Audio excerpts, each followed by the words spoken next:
Welcome back to the examination technique workshop part 3. So in this workshop, we firstly will go through some of the examination techniques, and then we will look at the rest of the sections in the syllabus. That is syllabus part C, D, and E.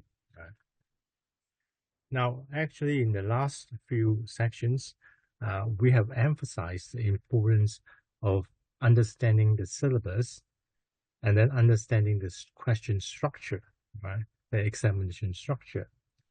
Now, in these sections, we'd like to remind you to look at the questions very carefully. Knowing the question, I think, is one of the most important parts in the examination technique. Many of the comments from the examiner is that candidates fail to understand the question. They did not know what the question is asking. So, for example, it is said in some of the examiner's report that most of the candidates failed, either did not understand the questions or provide a very basic or simplistic answers. So what does that mean? I think candidates did not read the questions carefully. Now note that you have 15 minutes of reading time. You should make full use of this reading time to underline the important words in the questions and try to think what the examiner is asking, right? Many of the answers actually are not addressing the requirements of the questions. And that is basically one of the most important mistakes by the candidates. Now, secondly, they provide a very simplistic answer. What it means in here is that the answer is too brief, inadequate. You just give 1 or 2 lines answer.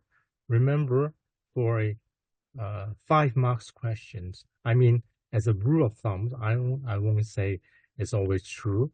At least you have 5 solid points for 5 marks. So if you just give 1 or 2 lines answer, that would be inadequate for having a full mark, even though your answer may be correct. You may correctly answer the point, but I think the points are insufficient to get you to give you a full mark, full 5 marks. So similarly, for a 10 marks questions, then at least you will have a little bit more marks, in your answers. I think some of the answers are really a little bit too simple. You just give 1 page or half a page for 10 or 12 marks questions, and you will know that this is not enough. At least I mean, everybody write very differently. Some writings, they have a writing very big, and some are very tiny words in there, and it actually varies. But as a rule of thumb, at least you have at least 1 or 2 pages, at least 2 pages answer for a 10 marks questions, for example. So you have to know the mark allocations and assess whether you answer adequately. In answering the questions, actually, there's no need to skip lines in the answer. You can skip lines between paragraphs, but it's not strictly necessary to skip lines between answers, right? There's actually no such a need. Now, it is also said that it is important for candidates to have a clear understanding of the questions. What it means is that some candidates actually understand the questions, but they're addressing it in different directions. For example, if a question asks you about how, asks you about why, you are addressing it very differently. You're just describing the thing, or you're not actually explaining why. So, I mean, candidates may have misunderstood the question, and I would advise you to underline the keywords in the questions. And this is one of the examination technique. To analyze the facts given and to clearly identify the key issues, we will have some examples of these in the questions that I've selected. You have to discuss the fact based on the questions in the scenario, and you have to apply the rules to the facts in the questions. And then present your answer in appropriate ways. I think one of the best way to do is to divide your answer into paragraphs and give paragraph headings to each of the paragraphs. What is the main point you want to answer? Or, for example, you will say the way of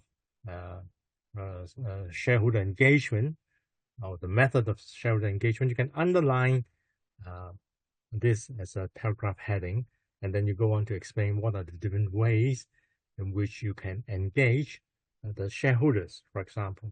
So, I mean, the presentation will help you or will help the marker or the examiner to see very clearly what your answer structure is, and they may give marks appropriately.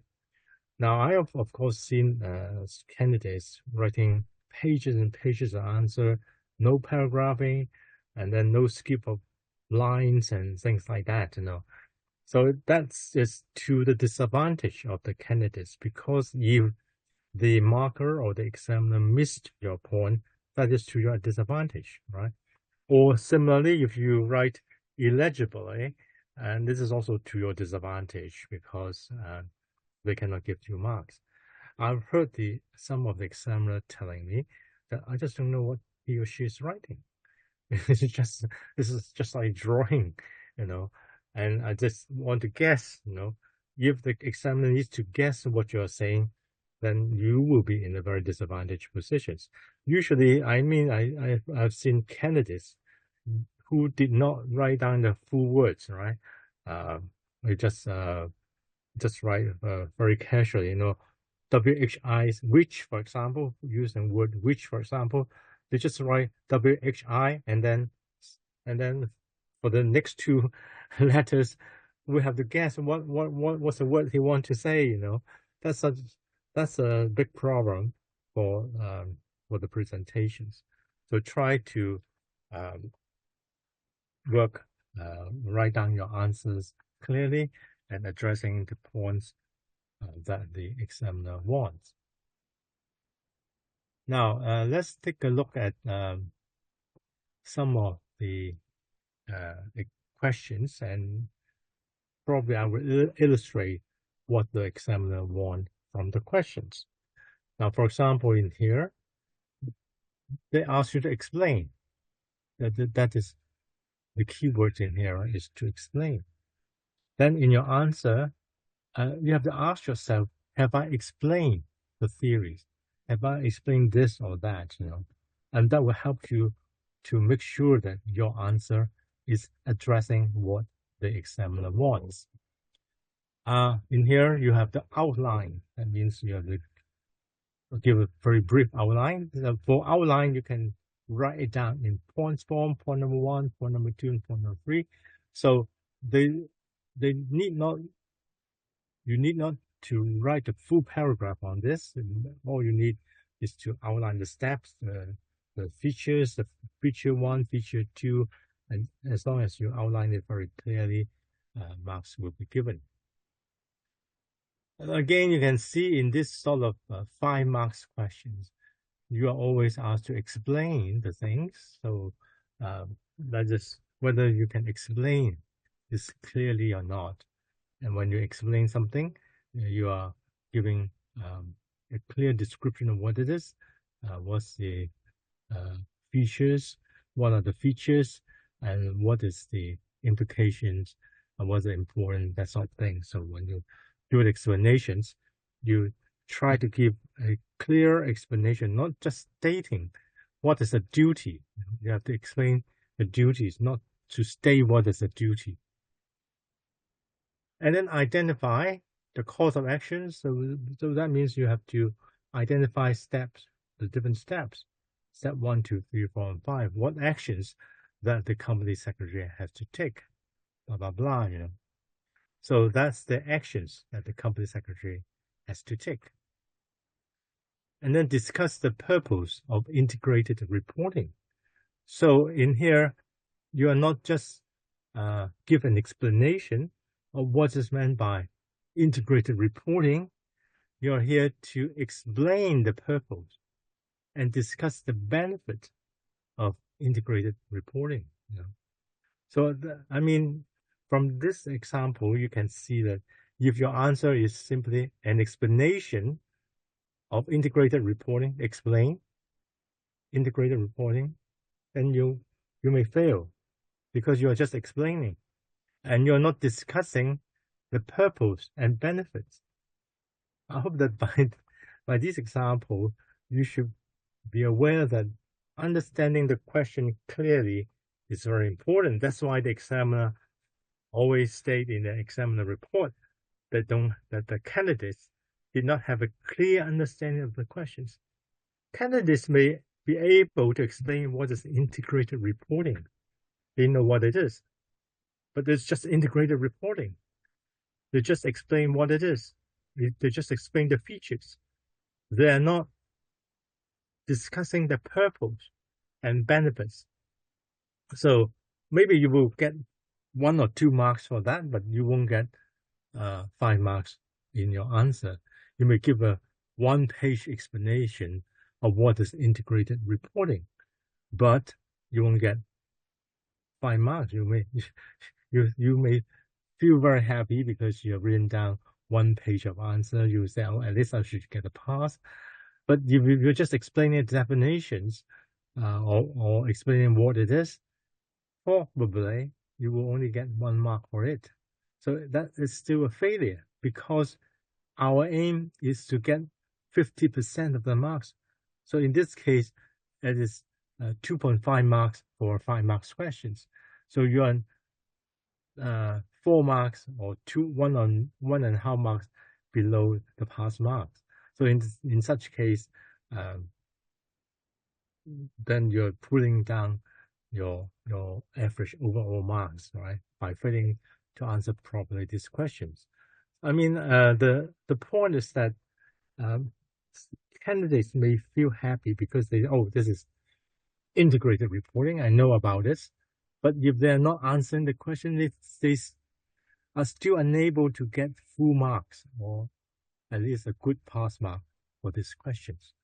So, I mean, I would just draw you the importance of requiring to answer or understanding what the question is about. So in this case, in your 15 minutes reading time, you can underline the keywords and these key words from that the examiner wants. Similarly in here, just give some more example. So explain again. So the short questions, they usually ask you to explain why. That is to say you have to explain the reasons, right? What are the reasons? Describe the board leadership role. So it's merely a description of the role. And then list. I mean, it would be happy if you see the word list because you can write down in the point form and explain how. So that goes with 2 parts in this question. So don't just list the principal duty and put a full stop to that. So that would not be enough. I guess that 2 marks will be allocated for the 2 principles of director's duties, and then 3 marks may be allocated for the explanation. So if you miss out the explanation, again, you will be losing a lot of marks in this case. So just the steps. So what you need to tell is step 1, step 2, and step 3. You can write down in point form and describe what's meant by risk management process, stress testing, and why stress testing should be used as part of the assessment process. So, I mean, um, this part is about stress testing, and as long as you can describe it and explain why they should be used in the explanation in the assessment process. So when you read the question, you have to spot that the two different questions in here. One is to describe, and the second is that why stress testing should be used as part of the assessment process. Right? So I mean, I've seen some improvement in the answer over the past few years that candidates are able to spot that there are two parts in the question. I mean, that's not a big problem to most of you. You know, they can speed it out. They understand that the first part is about the uh, explanation of the stress testing, and they know that the second part is about uh, why they should be used as a risk assessment process. That's no big problem with that. The only problem is that they may misunderstand the question, just like what I've said in here. Right? They're not discussing the benefits, but they are just explaining what integrated reporting is. You know. So by reading the question properly and carefully, you can actually present your answer according to the requirements in the question. So in here, if there are two parts in this question, then probably you use a paragraph heading and say what is meant by stress testing or meaning of stress testing. Then you write 2 lines on that, maybe 2 or 3 lines on that.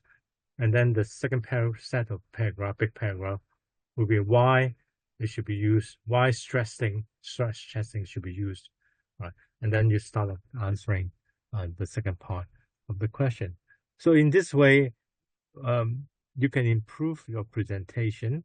You can also help the marker to see very clearly what you're answering, the main points in your answers, and they can check it very easily whether you missed a point or you have enough points for a particular part of the answer. You know. So so reading the question is the very important part of our examination technique. Now, as I've underlined some of the keywords in here, so these keywords are actually called combined verbs in the examination questions. So these are called combined verbs. They're commanding what you want to do, right? So, for example, you say explain, you have to explain to people what it is, why or how. So maybe you have to make it clear what does that mean, you know, that sort of thing is explanations.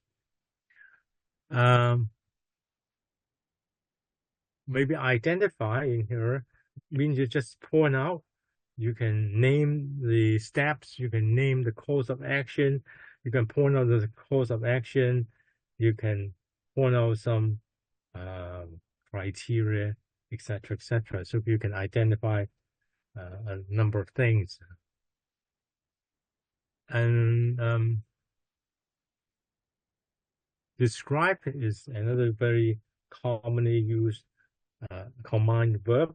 That means you have to give a detailed account of what it is, you give good information about what it is, what is it, why, when. Usually we use these words like just say what, when, why, where, and how. and who to help you in answers. So if you have no idea how to explain certain things, think about this the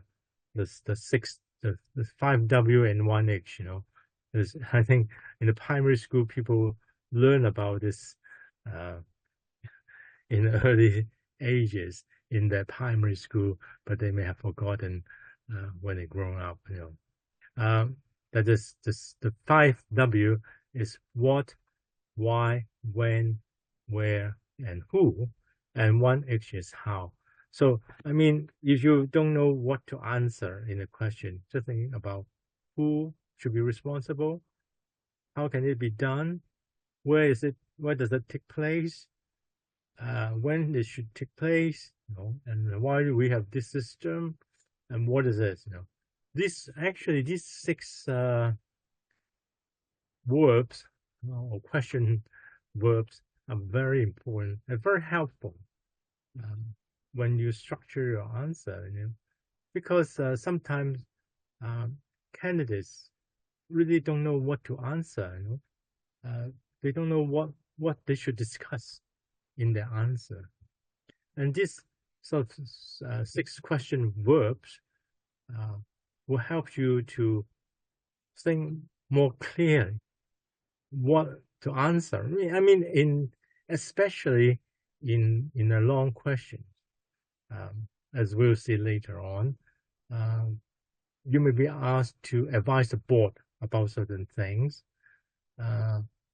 and probably these 6 verbs or command verb word can help you to structure your answer.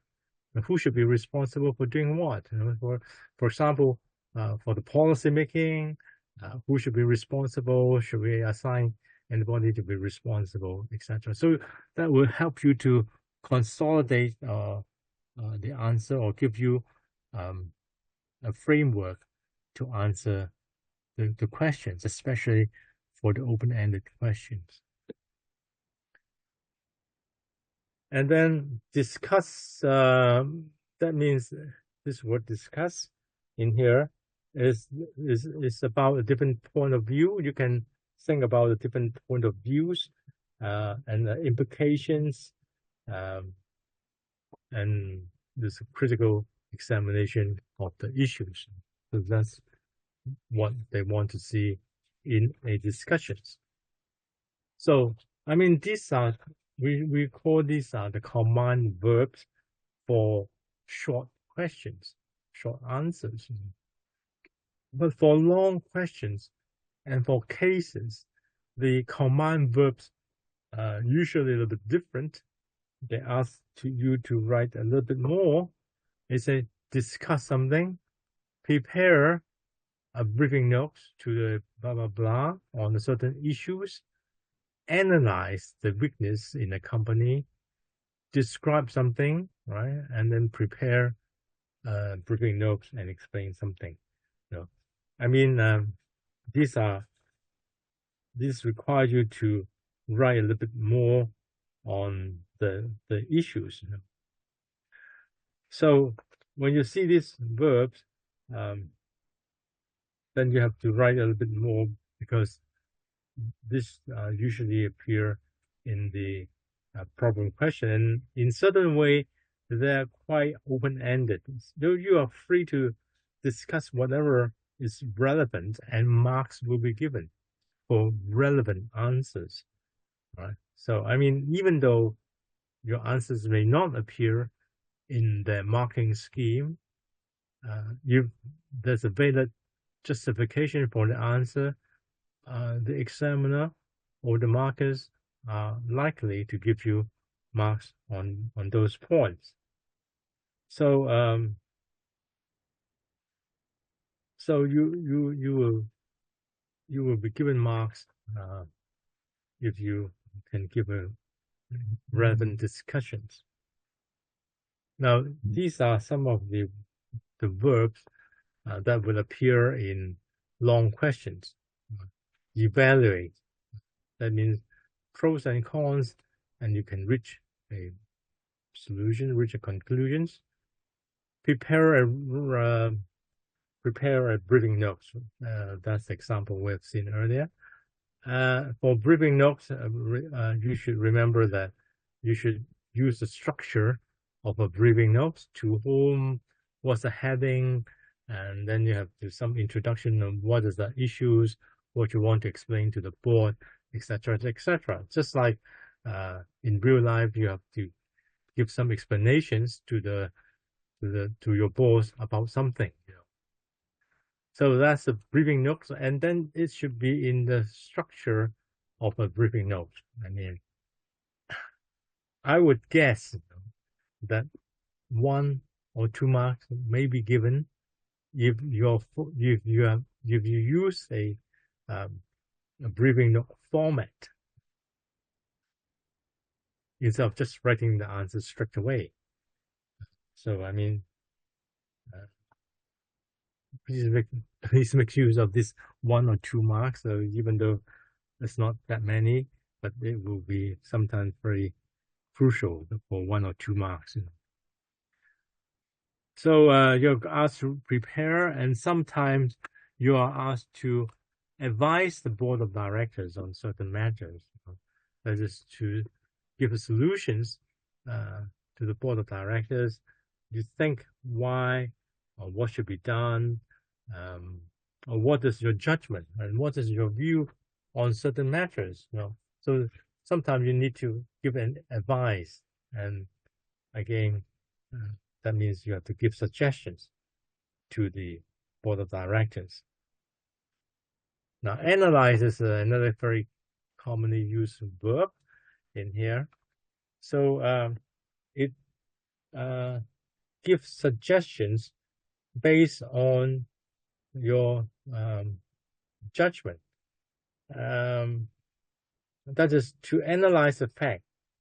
You examine in depth and look at the interrelationship with different parts. And you have to give the reasons and answer the questions. Right? So when you analyze certain things, you not just look at the facts, you have to look at the facts in depth and see the interrelationship between the facts and give reasons and give answers to those questions.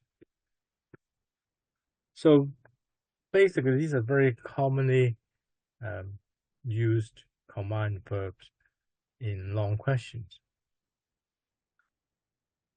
So, and one last one is recommend. Recommend is more or less like to give an advice. So advice is to give suggestions. Recommend is more or less the same thing. You recommend how to do the things, what's a good practice, that sort of thing is called recommendations. So these are some of the points that can help you in structuring your answer. So are you answering according to the topic? So the first question in here is, what is the topic, knowledge, content that I'm expected to demonstrate? So if you know where it comes from in the syllabus, probably you won't miss the point. I mean, the most dangerous thing is that they ask you one thing on topic A, and you're answering, giving the answer on topic B, and that would be serious. So as long as you know the topic, I think that should be good enough. So look for the command verbs, and I would also suggest you to underline those command verbs when you have your reading time. What informations do these words relate? What do you have to explain? Is there any requirement to refer the question to the scenario? I think this is very important, especially for the long questions. You have to apply to the scenario. You have to apply the laws, rules, code provisions to the scenario.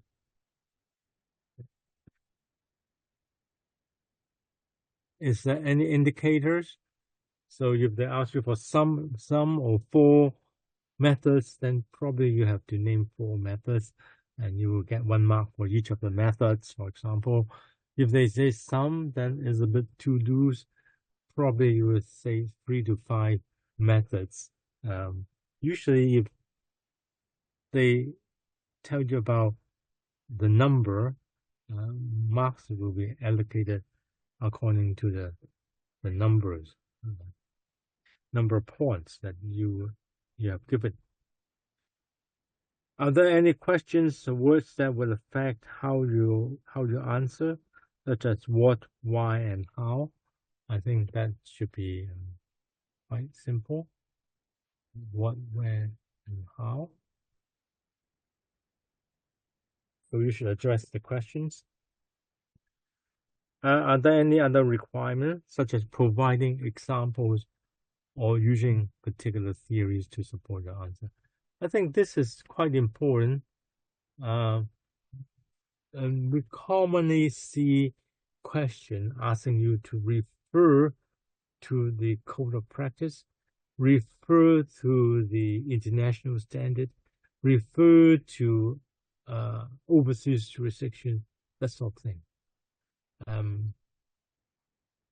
It would be good if you could refer to those particular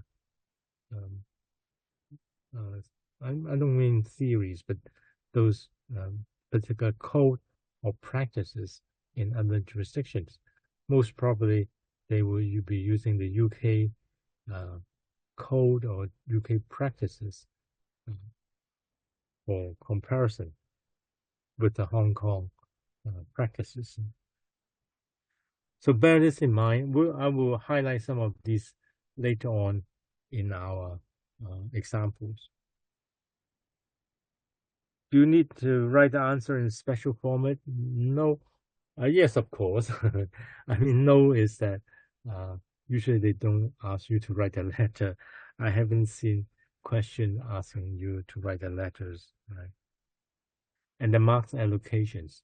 I mean, as a rule of thumb, 5 marks for 1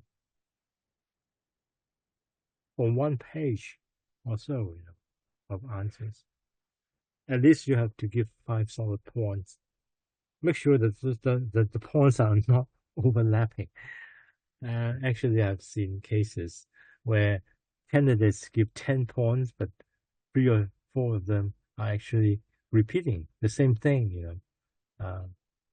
Make sure that you're talking different things for different points.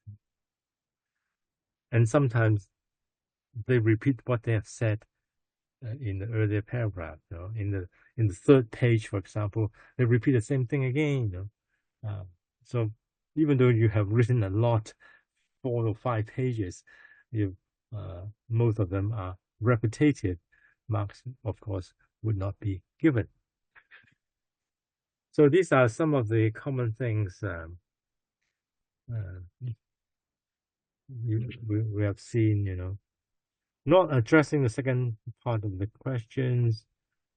So if there are 2 parts, then you do not address the second part. Or sometimes answers are too long. Similarly, yes, it's a 5-mark question that I've said. 1 page with 5 solid points is enough to get you the 5 marks. And I've actually seen cases where the candidates have written 3 pages for 5-mark questions. I mean, even though you get the full 5 marks in that answer, that candidate is actually wasting his time to answer something which is not necessary, and marks won't be given. So make it simple, make it clear. You have seen some model answers, and you should just analyze the model answers. You will probably see how many words you need to write for a short question, for the 5-mark type of questions. So don't write too long and don't write too short.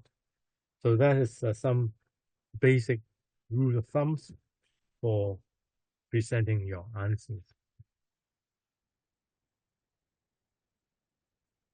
So next we will take a look at the questions from the rest of the sections and have some discussion. It covers 25% of the weighting, which is more or less the same as section A. So there are three parts in this section. The first one is on financial reporting, CSR stakeholders, and reporting on non-financial issues, the ESG reporting and things like that. Now you can see that actually around one or two questions have been asked for this section every year. You know, two questions, maybe one short question, one long questions, or two long questions. So it's up to them to decide how they structure their questions. So it may not appear in the short questions. Long questions may be asked on this topic, and this is very important for corporate governance. The first part is on financial reporting, and actually you have to have a good understanding of the role of the board in the financial reporting. Why is financial reporting important to the company? And secondly is the audit committee. That is, for this section, is probably about the role and responsibilities of the audit committees. And the third area that you need to revise with good knowledge is about the role of the external auditors independence, and that sort of things. So I mean, this is a commonly asked area, and you should well prepare for that. Well, C2, as you can see in here, is about CSR and stakeholders. At times, questions have been asked on CSR. Why is CSR important to the company? And then you have to understand some of the initiative of CSR, and then you should have an integrated thinking and how you will engage with the stakeholders. And what's corporate governance principles that is also very important. And it's one of those commonly asked questions. And then for non-financial reporting, is about CSR reporting. And nowadays, we would be talking about ESG reporting. So these are the things we need to revise well for that. So let's pick the example one by one. Firstly, for financial reporting, as we've seen, you have to understand the role of the external auditor in risk management in corporate governance. So in here, you can see that the question is relatively simple. It says you are going to describe what's meant by rotations of an external audit partner and why it's important. I think probably you know that the two parts in this question. The first part is to describe what's meant by rotation, and the second part is why is rotation important. Then of course you can explain that rotation means that you're changing the audit partners every few years' time. You have to appoint a different auditor after a certain period of time. For the Code of Ethics for Professional Accountants issued by the HKICPA, the number of years would be 7 years. So you need to rotate the external auditors partners every 7 years. But you can be a little bit different. You can rotate it every 5 years or even less. So this is just a description, what is meant by rotation, and why is it important. Then you have to think about some of the reasons why it is important. And why is it important? Um, Actually, is related to the threats of the auditor's independence. Actually, if you read your um, syllabus, they they've given you some clues to the answers already. Why is that the auditors need to be independent? Why do we need to preserve the independence of the auditors? Because we want them to give a objective opinion on the financial report. We have to safeguard the objectivity of the audit, make sure that there's no threat to the auditor's independence, and they can make the report or give comments objectively. So what's the relationship? What's the threat? Sometimes um, you will ask about threats of independence. So one of the threats for independence is called familiarity uh, threat, because you have a good personal relationship with the management. You have good personal relationship with the executive team, and then you don't say bad words about them, or they don't point out the mistake because they have become your friends after 7 years, after 6 or 7 years. You've been you have a good working relationship with them. So that's why we want to rotate this in order to decrease the familiarity threat to the independence. Right. So even though law does not forbid you to have personal relationship or building up personal relationship with your customers, um, we want to ensure that the comments given by the auditors are objective. And one way to ensure this objectivity is to prevent this familiarity threat, and so that if they're objective, they can actually challenge the decisions or the information from the executive, from the management. And what are the code requirements? So I mean, at the very beginning, I would urge you to read the code requirement very closely, understand what they are saying for each of the topics. I think that's very important. Uh, so the relevant code provisions says that it is the audit committee, which is important. Audit committee should review and make sure that the external auditors are independent and they could give judgment objectively. So the method of ensuring objectivity is by these rotations of auditors. So we can see the importance of auditors in here.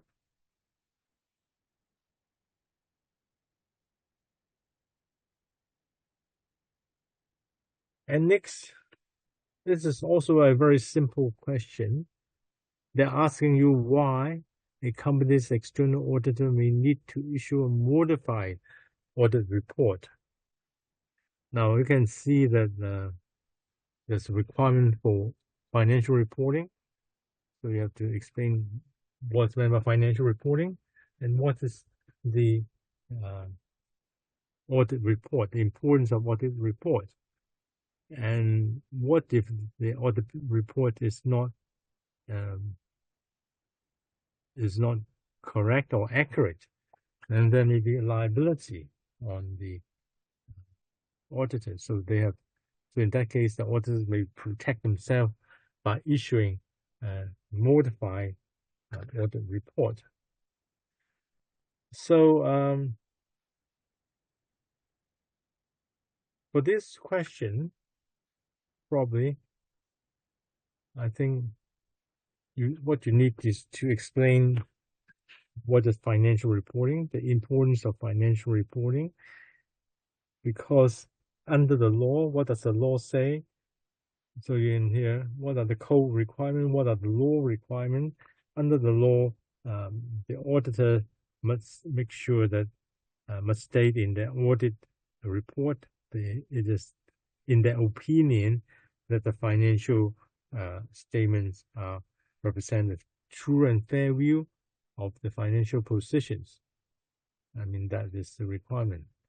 So it's a requirement under the company ordinance that the auditors must state in the report that in their opinion, the financial statement in the company represent a true and fair view of the financial positions and financial performance of the company.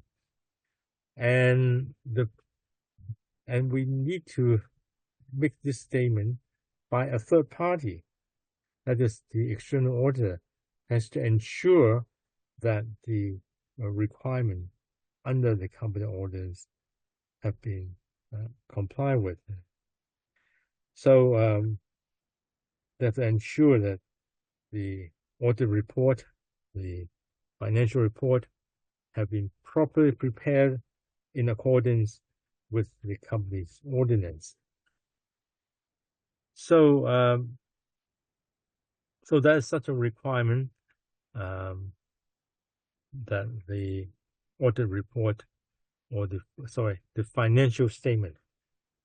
So you have to explain a little bit about the importance of financial statement, and the financial statement should be accurate. So that's a requirement under the company ordinance. Now, so firstly, you may need to explain what's meant by what an audit report. The report is to ensure that this financial statement, the financial performance or the financial statement by a company has been complied with the relevant law and legislations.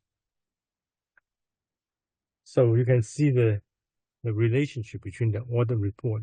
So that is, the audit report should in certain way agree that the financial statement is accurate and correct and represent a true and fair view. I think most of the candidates can mention this point, true and fair view of the financial positions. And what is a modified report? So it's very good if the audit report is unmodified. So you have to explain a little bit more because they ask you to explain. I mean, if you want to explain what's meant by modify, maybe it's legitimate for you to give an explanation of what is meant by unmodified. We'll say the audit report is unmodified. That means the financial statements give a true and fair view of the financial positions and the financial performance of the company, and that they have been prepared according to the requirement under the company ordinance, and that the financial statements are prepared in accordance with the disclosure requirement and the relevant standards. So that's this unmodified report. It's a good thing. It represents a true and fair view. That's good. But if it is modified, then that means that some trouble is seen, and they're concerned by the auditors about the financial statement, about the financial reporting. So you can see that there's a requirement, and the audit report actually are checking the requirement. If they think that there's something wrong with the requirement, then they won't issue an unmodified report. Instead, the auditors will issue a modified report, and they may not agree with everything in the financial statement. and therefore they can't say that the financial statement represent a true and fair view of the positions of the company. So in that case, that will be quite serious because the external auditors does not agree with you with the financial statement. And for modified audit statement and look at the study guide, there are several different types of modified report. I think if you read your study guide, you should be able to know that there are three types of modified audit report. The three types of modified reports are firstly the qualified audit report.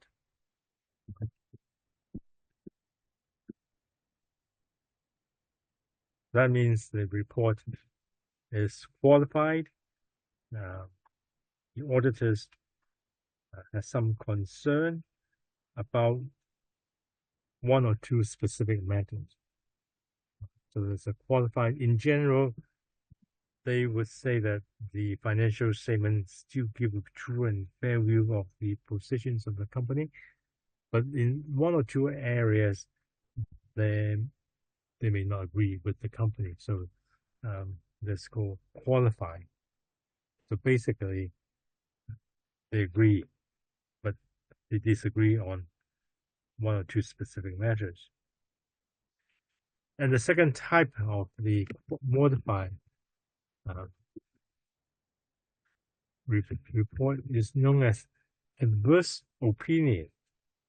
So there's some material misstatement, the pervasive in the account, so that it could be something quite serious because the auditors have checked the financial statement. So basically, they're saying that the statement is inaccurate. Don't trust them, that they're inaccurate. And the third type is called disclaimer of opinion.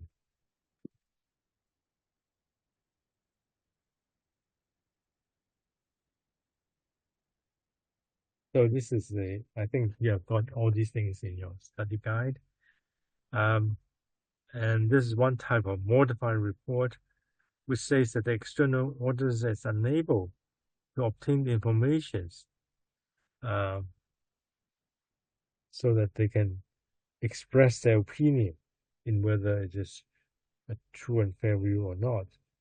So what they're saying is that we can't judge because we don't have enough information or the company did not provide them with sufficient information. So these are something which are quite serious, So whatever type, even though the last one will be last two types will have more serious consequence. That is not favorable to the company, of course. That means the auditors have really grave concerns about the financial statement and the financial positions as reported by the company. I mean, if you think of this, then you may be able to think of what are the other questions that may be asked on this topic, So let's contrast this question, which is what we have seen earlier, with this question. Are they asking the same thing? Or can you base your answer from the first part and then just copy the answer into the second question? So the question is, what do you think most candidates will miss in the answer in the second question?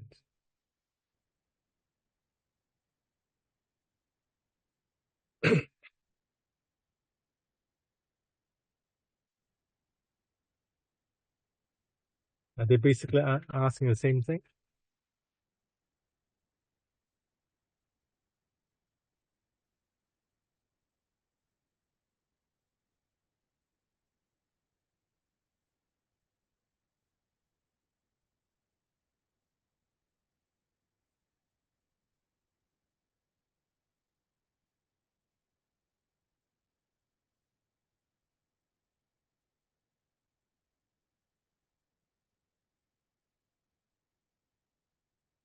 As you can see in here, um,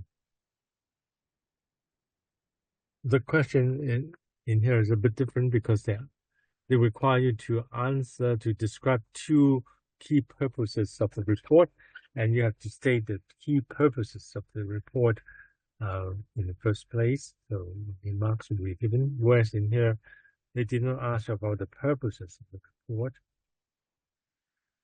And the second point is that in this question, they're asking what's meant by unmodified report and what's meant by modified report. So in this sense, there's some similarity between this question and the earlier questions.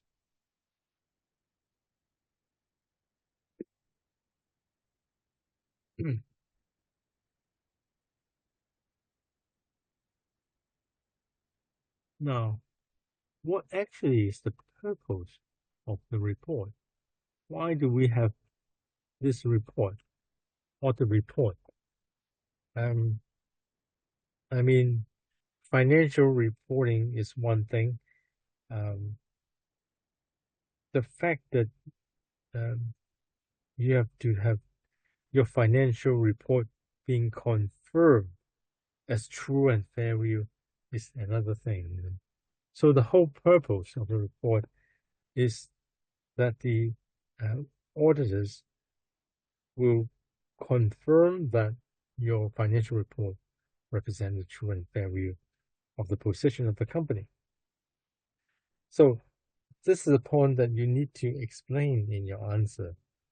What is the key purpose? What are the purposes of the audit report?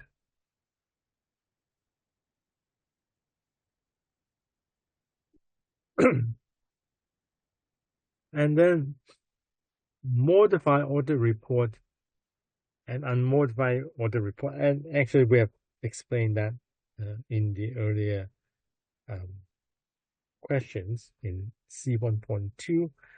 We have explained what is meant by modified and unmodified report.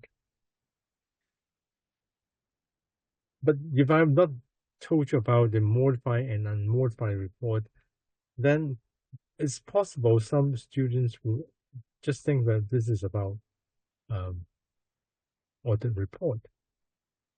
They may not be able to see the differences between the modified report and the ordinary audit report. They may think that the question is asking about an ordinary audit report. So candidates may show confusions about this different types of report.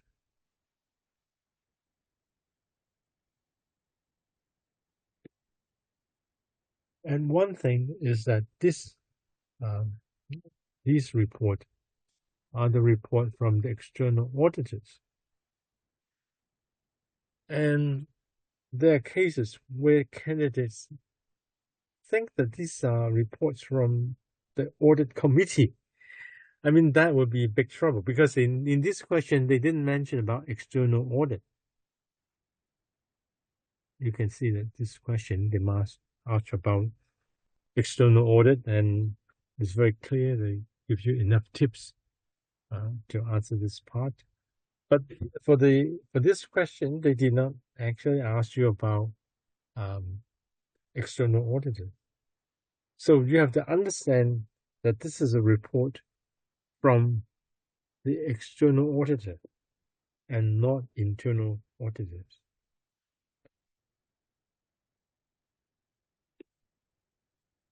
Or from the audit committee. Audit committee had no role to play in verifying whether the statement represents a true and fair view. So I just want to illustrate this point is that even though the question may be similar, sometimes there are certain aspects which are quite different.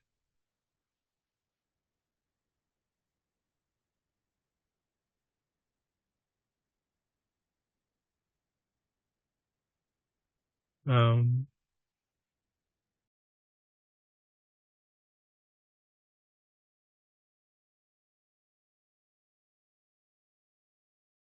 So for the modified and unmodified part, I think we'll explain it in this question, so I won't repeat it in here. So basically, for modified audit report, it represents that the auditors have really concern about the financial statement, and there's some disagreement between the auditors and the company, and that would be an issue.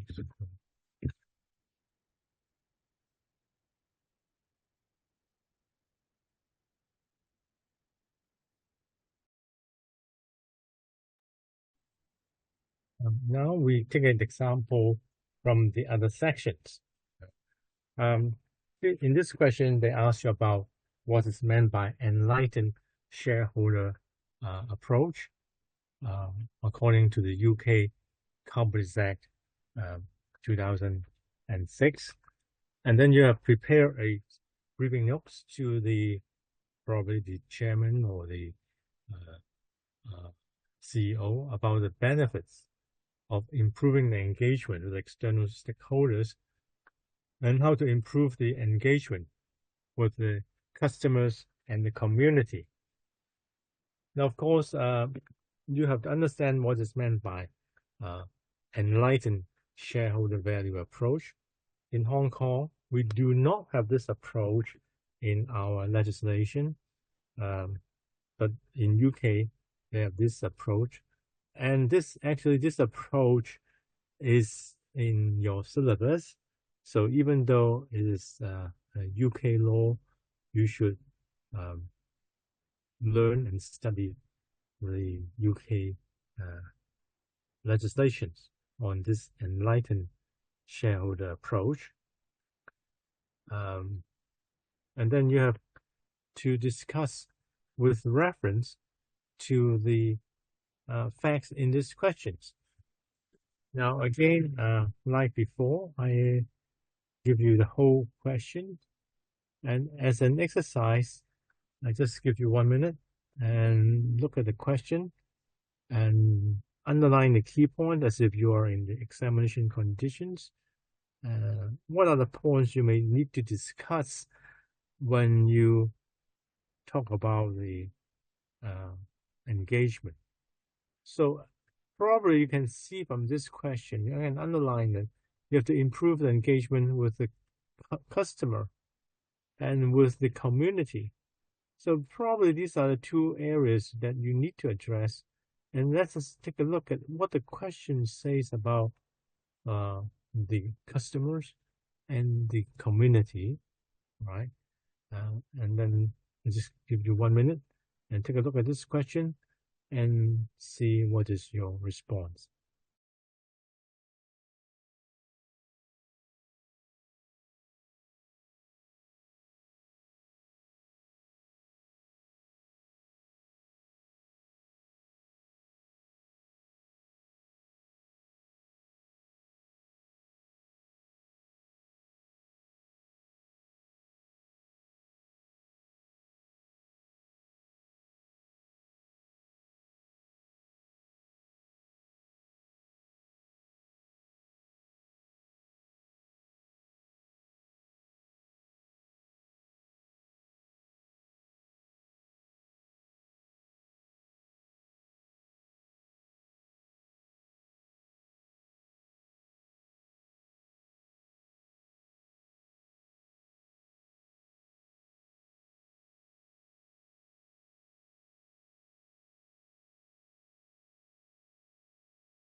Okay, so this is a very typical long questions.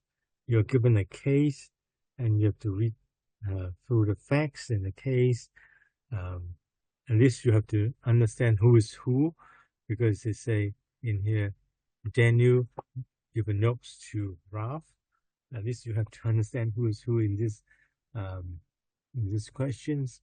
So we can see that the chair is Ralph Y. Company secretary is Daniel Yim. So its company secretary is writing something to the chair. Um, oh, have I been missing something? Okay. So this is another question. Sorry. Um, well, in here, I think what are the important points?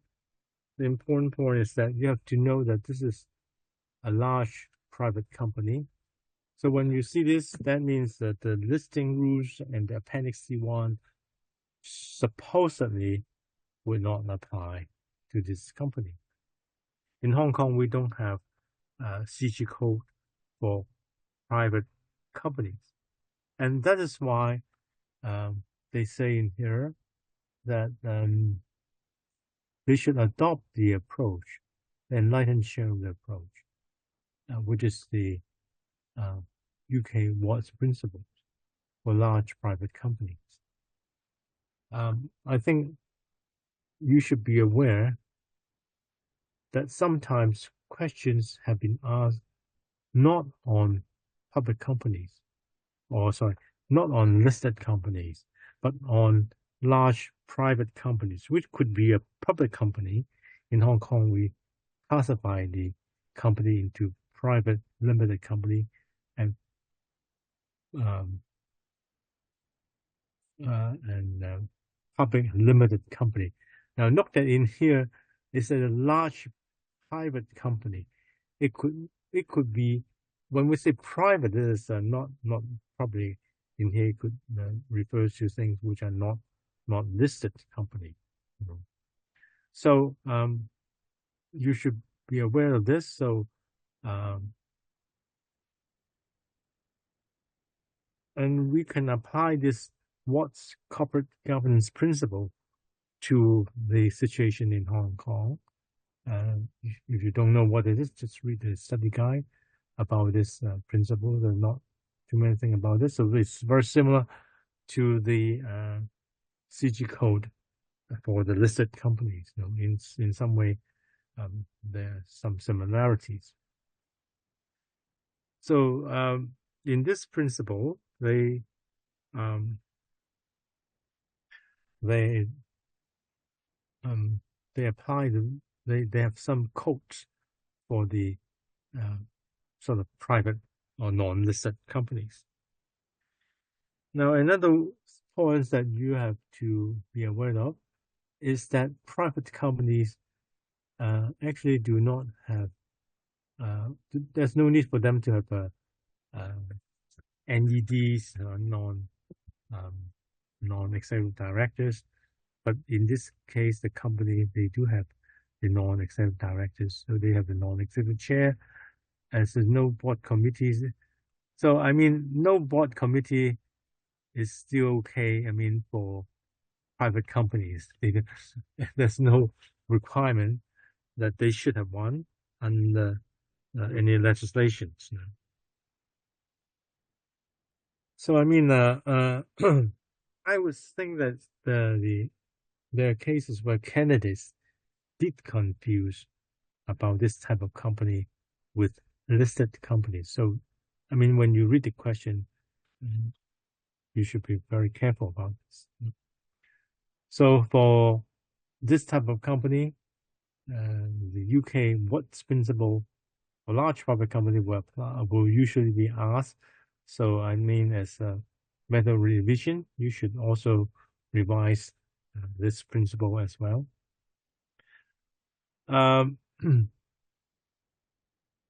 And then Ralph is, as I said, is the chair, is Ms. Marv, and then the company secretary is the Daniel Yim.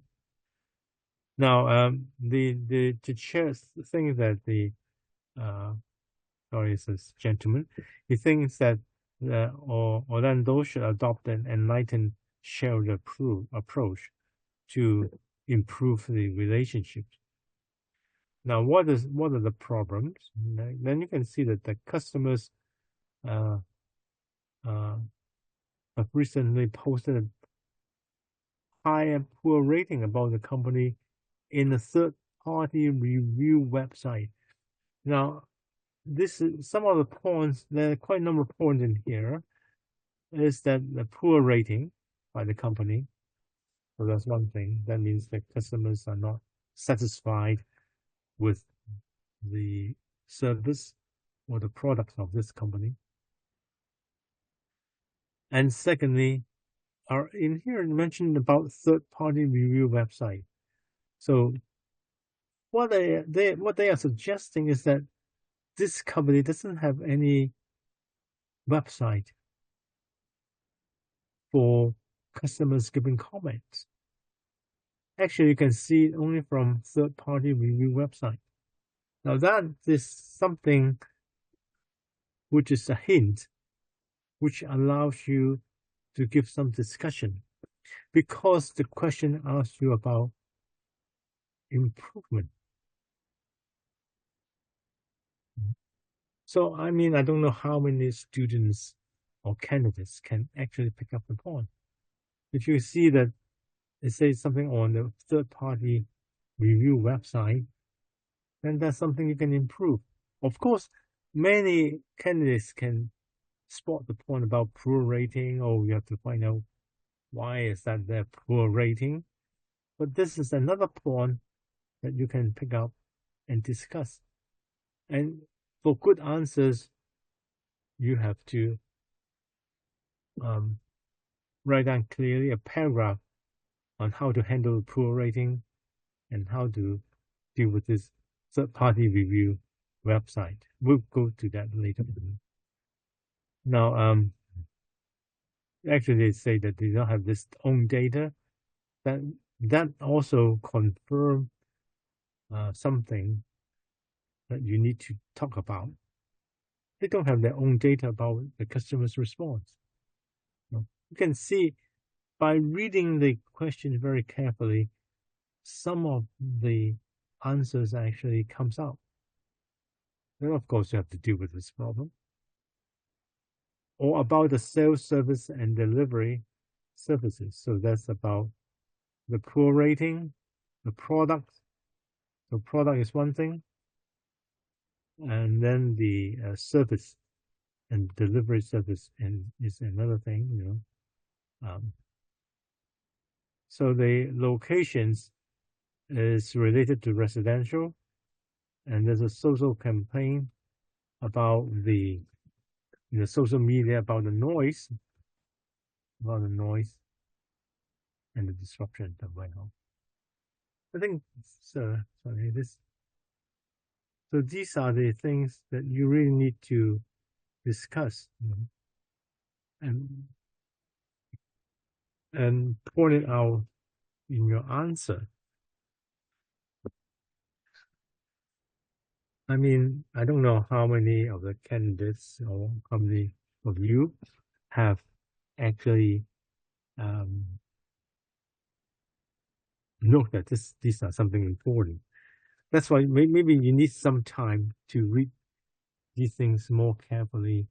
Then you will have more idea of how to answer. I mean, usually I understand that under the examination conditions, you're doing things in a rush, and everybody is trying to write down all they know about something very quickly, and that would be something, and you may miss some of the points. Now let's go back to the question and see how we would approach these questions. So what's meant by enlightened shared approach? So I would say that you need to have one paragraph, one big heading, or one big section on explaining what's meant by an enlightened shared approach. And probably you need to explain this what principle, because that is mentioned in the question, the what principles. And then you need to discuss about the benefits to improve the engagement. Why do you need to improve the engagement, and how to improve it? So there are a number of big points that you can discuss in your answer. Now, whether you need to explain the UK Companies Act 2006, I would say it's better for you to memorize the key points in this section, section 172 of the UK Companies Act about. What is it about? What is this enlightened shareholder value? So because that's also related to the duty of the directors. So it's the duty of the directors, and it is under statute now. It's not a common law duty anymore. It's not a duty of care and skill anymore. So it's a duty of the directors to promote the success of the company for the benefit of the members as a whole. So you know that for the enlightened shareholder approach, you're doing things for the benefits of the shareholders. And this is your priority. You're promoting the success of the company for the benefit of the shareholders and not for the benefit, of the stakeholders. Stakeholders is not your primary concern. Your primary concern is the shareholder. But when you consider the success of the company, you have to consider the stakeholders in this case. You have to consider the stakeholders' interests in this case. So what are the interests of the stakeholders? And actually, under this particular sections, they have identified a number of stakeholders, and you should consider the interests. So what the law say is that the directors have to have regard to the different stakeholders' interests. That's all they need to do.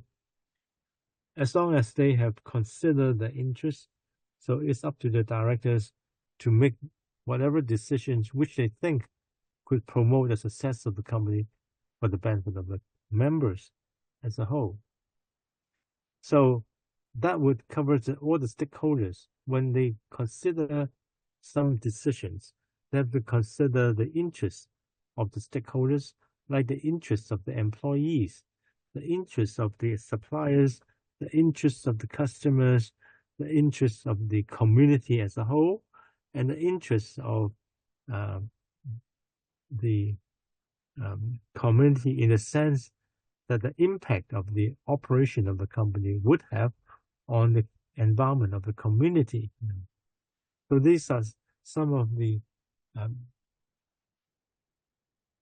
stakeholders' interests.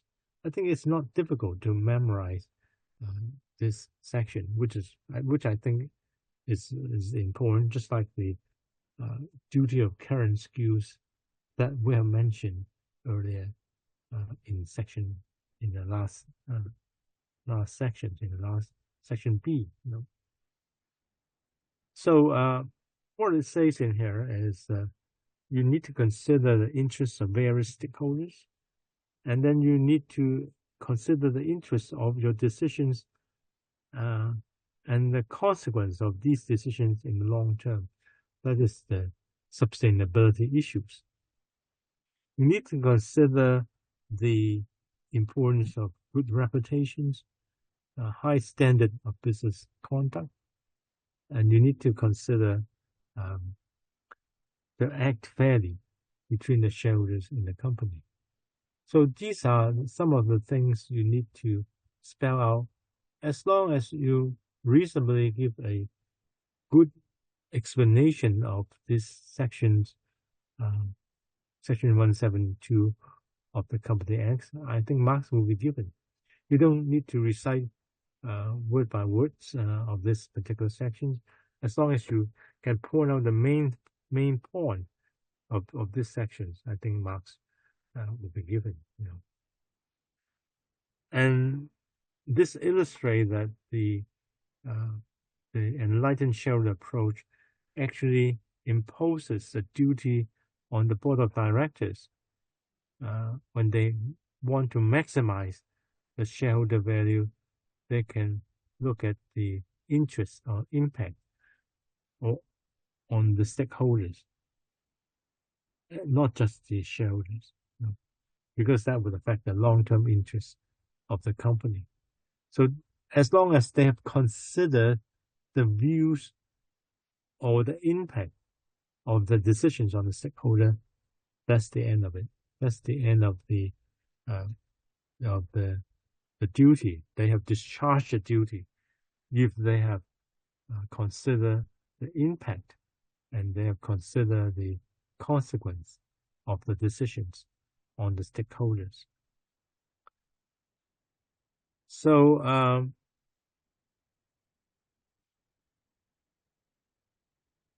of course, there may be conflicting interests between the stakeholders and the board of directors should take a balanced view. They should balance the conflicting interests between different groups of stakeholders, and they should do so in order to promote the success of the company for the benefit of its members as a whole. So basically, you should give some explanations on this. Or sorry that I'm not giving any marks in here. So I would say that 4 to 5 marks will be given on these explanations. 1 mark will be given on the briefing notes. You have to set out in the briefing notes with the heading, give the to whom, from whom, that sort of things, and the issues, what they want, or the given introductions to the purpose of the report, etc. And then how about the what's principles? The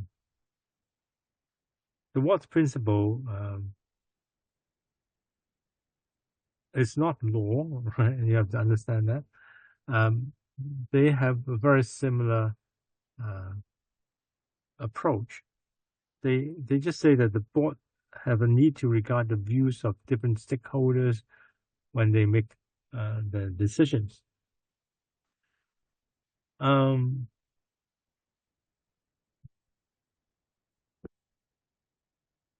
Maybe you can mention about the principle number 6, which says that the company should foster stakeholder relationship and make sure that this is aligned with the company's purpose.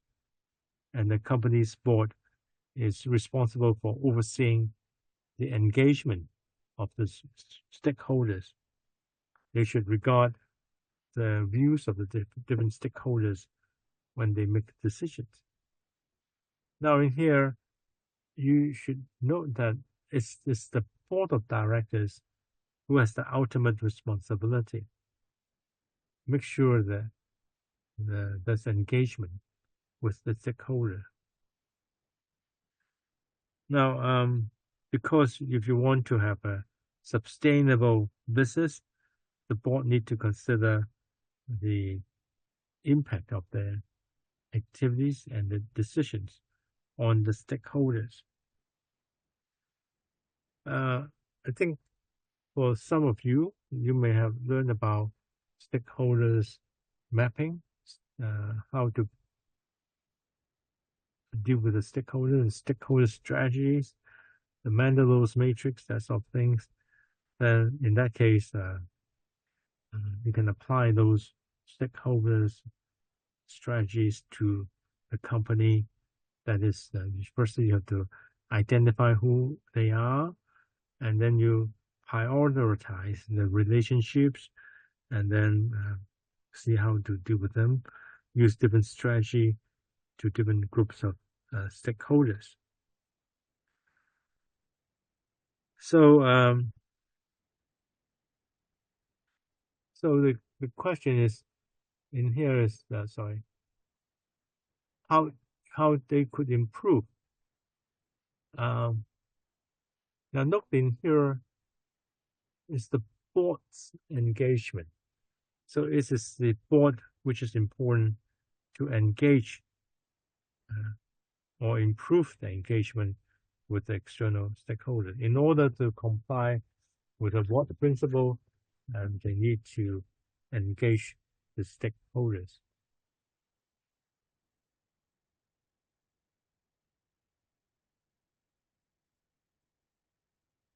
So probably you just mentioned something about enlightened shareholder value.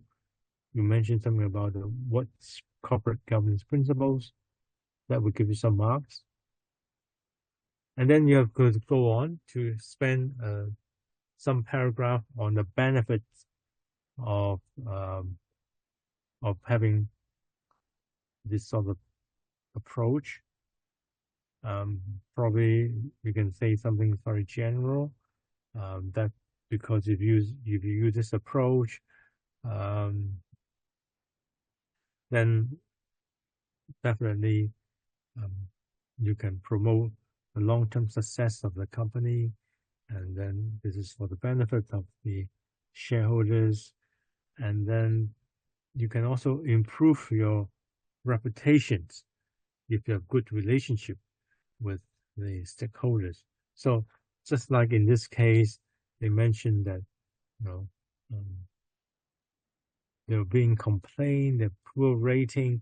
So that means the reputations has been tarnished in certain way by this third party website, review websites, you know. So you have to point out about this because that would be damaging to the reputations of the company because they have not been doing good um, stakeholder engagement. Now, of course, how to deal with this and how to improve stakeholder engagement, that is another question. Now, firstly, you have to understand um, why they have a poor rating. How do you know that you have a poor rating? Probably you may need to collect data from yourself. So actually, the question in here suggests that they do not have its own data. That means one of the improvement measure is to find out the data yourself. You know, you should collect the data yourself, and they should take a more positive role in engaging with the customers and find out why is that they get the poor rating. No, they cannot rely on the third party review. From a third party review, you just know about the rating. But what you want to know is about the cause of this poor rating. Unless you have your own data, otherwise it may be difficult for you um, to understand why you got a lower rating. So maybe you need to find out the reason for the poor rating. What has gone wrong, and as long as you have more information, then you can proceed to improve. And also the second point is about the sales services and delivery services. And also you need to have more information, right, about what's wrong with these two services in order to improve.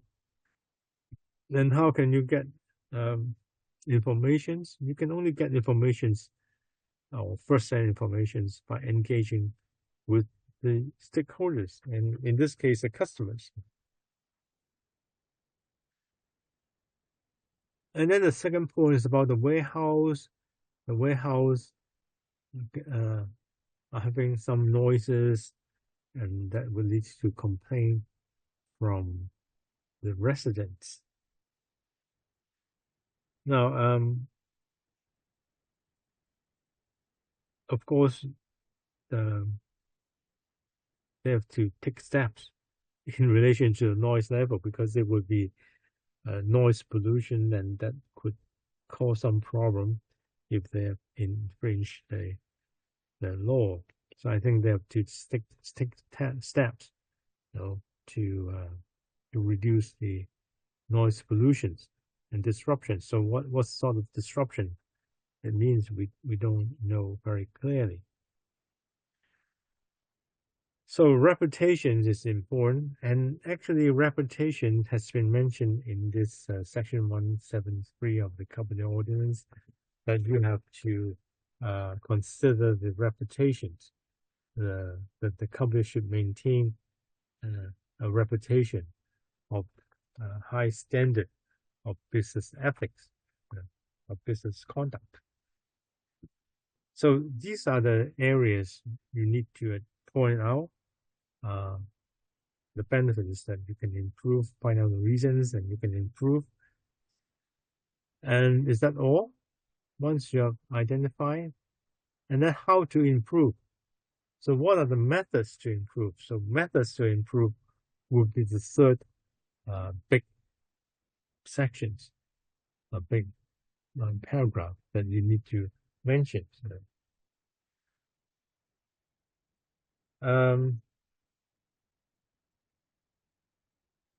So how to improve? So if you go back to your study guide, there are different methods of engagement. You can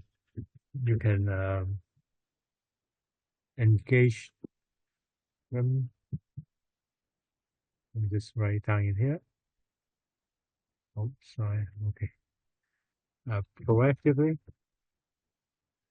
and the second one is reactively, and the third one is instant. I think you should have learned about these three different methods of engagement. So reactive is that you have to respond or react to a certain complaint, react to a certain crisis, and to build up your reputations. That's a reactive. Proactive means that you do things beforehand, you proactively take steps, you understand the concern and take actions before any further damage is done. Interactively means that by creating an ongoing relationship with the key stakeholders, you create the trust, respect, and openness between the stakeholders and the company. So when you say how you would improve, then you have to consider which of these methods you should use to improve. So you need to engage with the customers proactively. I think you need to get the feedback from the individual customers when they place the order. You don't rely on this third-party review system. They could have some customers forum or get some feedback from the customers, and that's a proactive approach. So you can apply this approach to the Orlando situations and how they would use this proactive approach to deal with the customer's complaint. So in here, you're answering how to improve the engagement. And also, you need to talk about the environment and the community. Probably now that there are complaints and they need to, that is damage have been done, and you have to react to these issues that the community complain about the noise and complain about the disruption. So in this case, they should take a proactive approach, right? In future, I mean, or interactive engagement policy with the community as well as to the customers as well. So you may need to have feedback. You have to have communication. You can have some discussion with the community representative, and see what's the best way to deal with the noise problem, whether they can solve the noise problem or not. I mean, note that one thing is that some of the answer will be something like this. Okay, the company should reduce the noise. Right? Do you think marks will be given in this case? Should reduce the noise or the noise pollutions. Are you answering the questions? Right? Have the question been asking you about how to solve the problem or not? Probably you have to be aware that, there were candidates who could give answers something like that. That okay, because the warehouse are generating too much noise, then they should reduce the noise and full stop. That's the improvement measures. Now, the point I want to raise is that the question is not asking you how to improve the situations. The question is how to improve the engagement. So you should read the question very carefully. You should know that they're not asking you how to improve the situations, how to react towards the complaint. They're asking you how you could further engage with the local communities. You can talk with the representatives. You can invite them to have discussions, and you have to explain to them what's the problem with the noise. How can they solve the noise problem, and what can they do about the noise? You have to explain to them, and you have to have this sort of continuous dialogue with the local community. You want to reduce the level of complaint, and you want to build up the relationship and build up the reputation of the company in that community. So in here, I would point out that your answer should be to improve engagement and not to deal with those complaints, just directly deal with those complaints. So marks may not be given, I don't know about the marketing scheme, of course. Marks may not be given if you say something, or we can improve the product, okay, something like this. Or we can improve the sales services. We can improve, reduce the noise, right? Well, we can improve the rating. Now, that is not the answer to the questions. In that case, you are not answering the questions. The question asks you how to improve the engagement. You hope that you can see the difference. That's why always the examiner's report always say, oh, these candidates are not answering the question, because these are not things that they want to see in the answers. Or they can reduce, the company should reduce the noise, the company to stop the disruptions, the company should improve the sales services, etc., etc. There's no point. This is not the point that they are asking. The point is that how can the company improve the engagement process? So that's why reading the question carefully is very, very important. Don't be mistaken with what the question is asking. And that's the point I want to remind you as candidates when you read the questions. It's very easy under the examination conditions to misread the questions. Okay? So let's take a look at another example,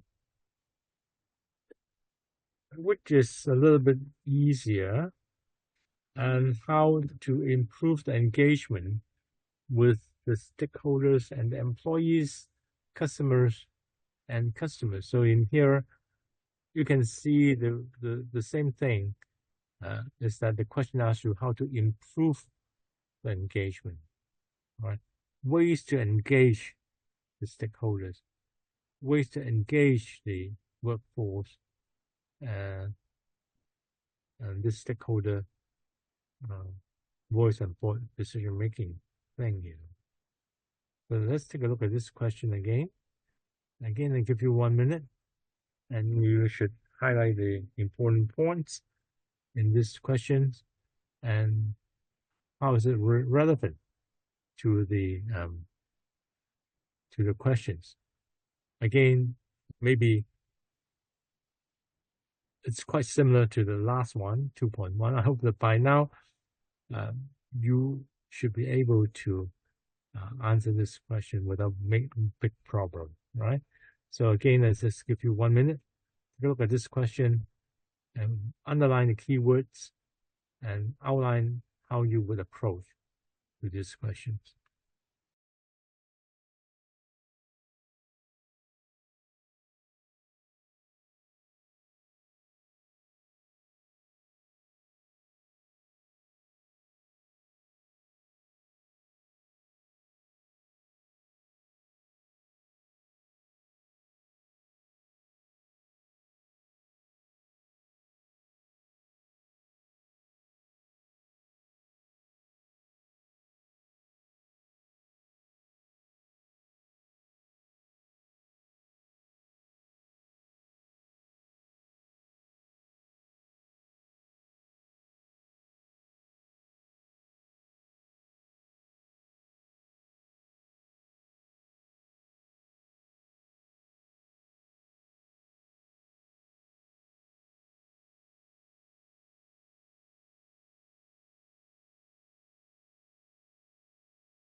Well, I hope that by now you should be able to see some similarities with the previous questions and probably have some idea how to approach these questions. I mean, this is uh, 8 marks questions, so relatively less marks are allocated for these questions. So you can see again that this is an unlisted company. It's a private company, not, sorry. Right? Okay. We can. Yeah, it's an unlisted private company. So it's very similar. So that means that the Appendix C1 would not apply. And we can make use of the awards principles, the UK, And there's free factory and head office in Hong Kong, workforce about 500 staff. It doesn't have any retail shop. They just use internet for the business, this website. And there are 4 main suppliers for raw materials and parts in the manufacturing process. Because the number of staff and the supply are very important, because the question simply asks you about how you deal with the supplier, employees, and the customers. And you will know that the company consists of chair, 2 non-executive, and CEO and the finance directors. Just ignore the middle paragraph and let's take a look at the next one. Is that what they want is to improve the engagement. Now, is the point in here is how to improve the engagement. Let's repeat what's in the question. Improve the engagement with the customer supply and the customers and the employees. Now they're considering what disclosure it will need to make in the next annual report about engagement. So you have to address the point about what needs to be reviewed in the annual report, what should be disclosed. So it says about the what's principle, repeat what the principle says about. Is a director foster good stakeholder relationship, align with the company's purpose, and the board should oversee this engagement process. So actually, the question actually gives you principle 6. You don't need to memorize principle 6. All you need to is to apply this principle 6. Remember, principle is principle. Principle is not practices, This is just principle. Then you have to think about how to do the practice in order to achieve this principle. So I think you can see in here up to now. Just wait a minute. Up to now, the way they engage with this employee is by annual staff survey. Do you think that is sufficient or not? And with the suppliers, the CEO is meeting annually with the supplier, with each of the 4 main suppliers, and with the customers by customer feedback facilities in the website. So these are the existing engagement methods. So do you think these are sufficient? And the feedback from the staff survey, so this just include complaints about the work conditions, and the customer feedback is also mixed with the increased number of complaints about the slow delivery time. So you got some points to address. Now, at the same, you're not asking how to respond to the slow delivery time. And if you answer things like, oh, the company should increase the delivery time, that is not addressing the questions. The question is again on how to improve the engagement. It's not how to reduce the complaint or how to make your customers happy. So you are given this scenario, and again, you can also explain something like what we've done before.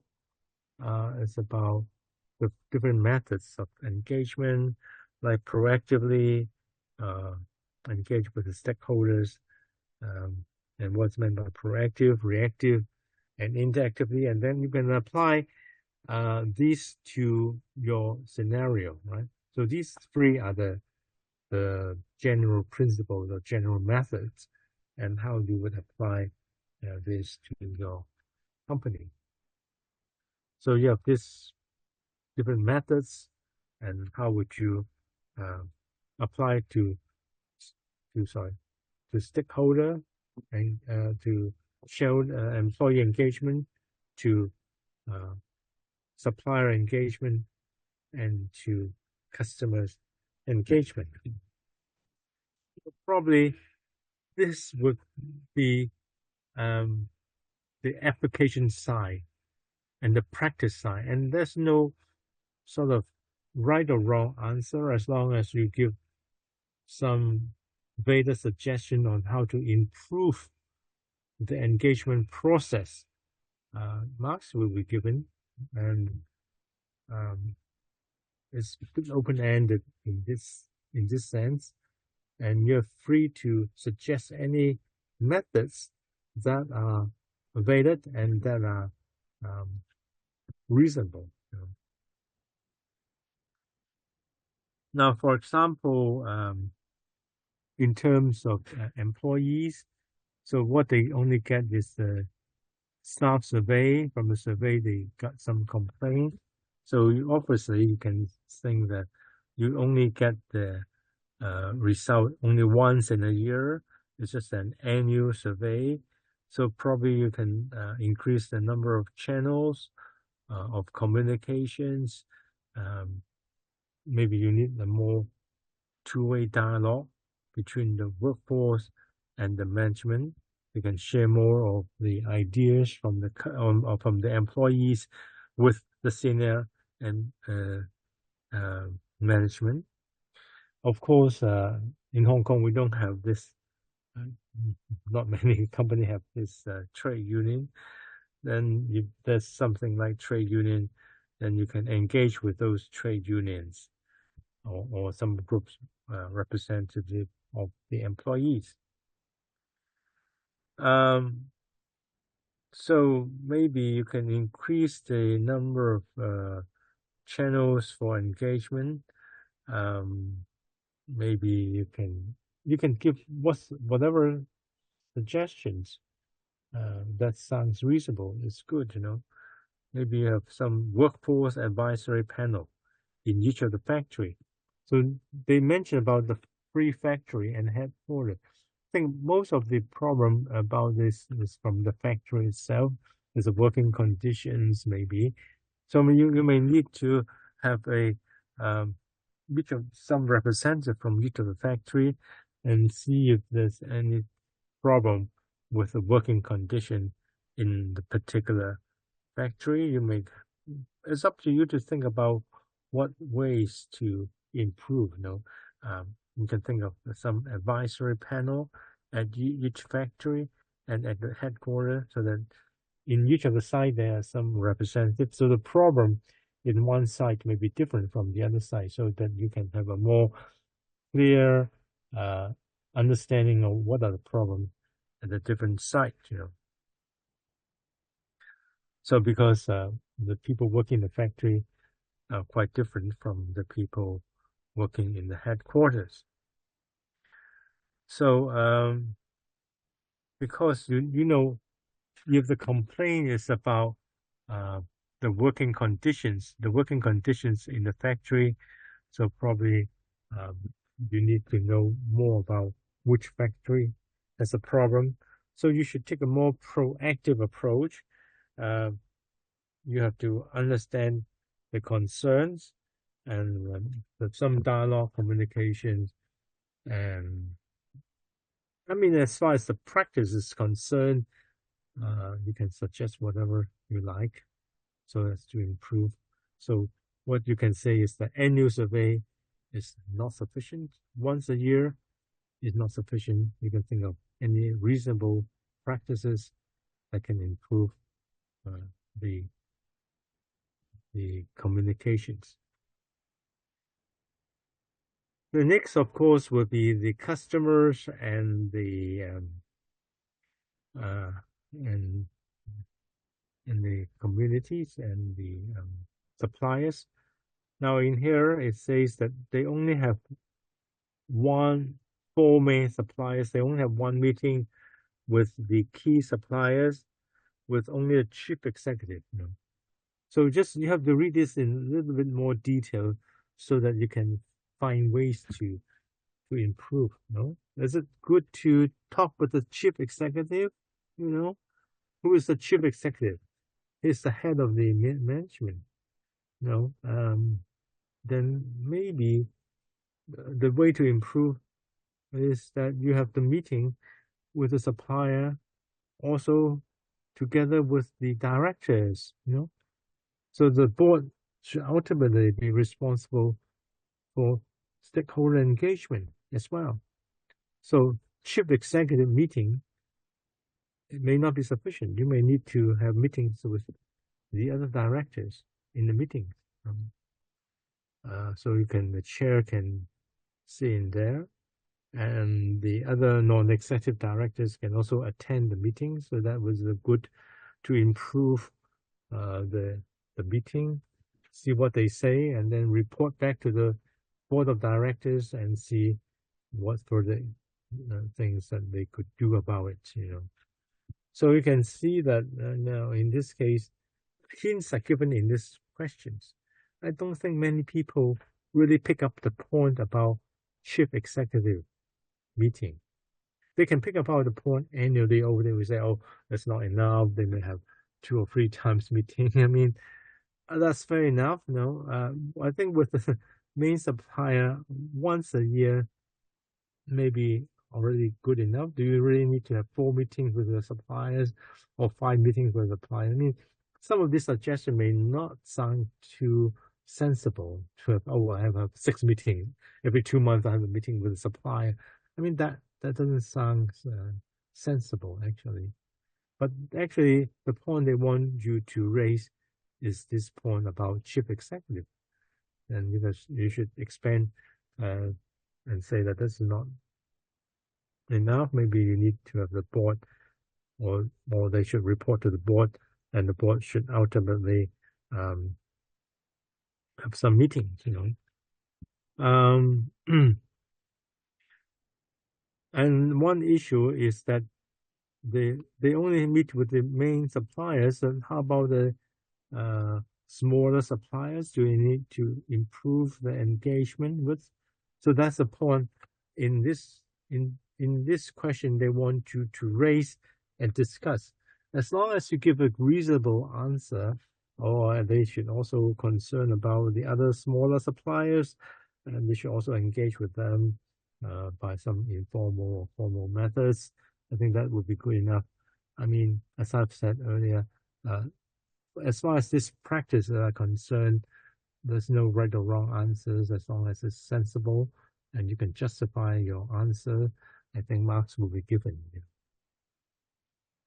And customers' feedback from the survey is that complain about the slow delivery time. So this is the customer's feedback. This is a little bit reactive approach. You can be more proactive approach. You can ask them to complete the survey form earlier. You can set up some more focus group for feedback. So it's up to you to suggest some better ways to engage the customers. I mean, to be frank, I would say that you have to address these 3 issues one by one. Employees, supplier, and customer. And you need to pick up the hints given in the question. I would say that not many of the candidates were able to pick up the hints and discuss. But you just think a little bit more deeply. It's not that difficult at all. What is the best practice to engage customers? What's the best practice to engage suppliers and employees? And there's no right or wrong answers. As I've mentioned many, many times, as long as your answers is valid, reasonable, marks will be given. So don't worry too much about whether my answer is correct. I mean, there will be right or wrong answers for the principle. If you state the what principle wrongly, then marks will not be given. But in this question, you're lucky because the whole principle has been spelled out for you. They actually give you state the whole principle in the question, just in case you forget about what is this principle. And the question is very kind enough to give you this principle. So what you need to is to apply the principle. They actually here it says it's the director's responsibility to foster the stakeholder relationships. So it's the responsibility of the directors and not the just the chief executive or just the CEO. So it's the board responsibility So actually, they're hinting to you that it's the board responsibility, and it's um, not the management to do the things. But I mean, that board is responsible for the overseeing, of course, the uh, operations um, by the management. So how do you have regard to the views? So these are just principles, and what you can apply is to what you do is to apply those principles to the um, practices to uh, and give suitable advice to the company, and that is actually what they want to see in your answers. So my point is that don't be afraid to give good suggestions or suggestions that has been working in your company, and you can just say this out, and I think marks will be given.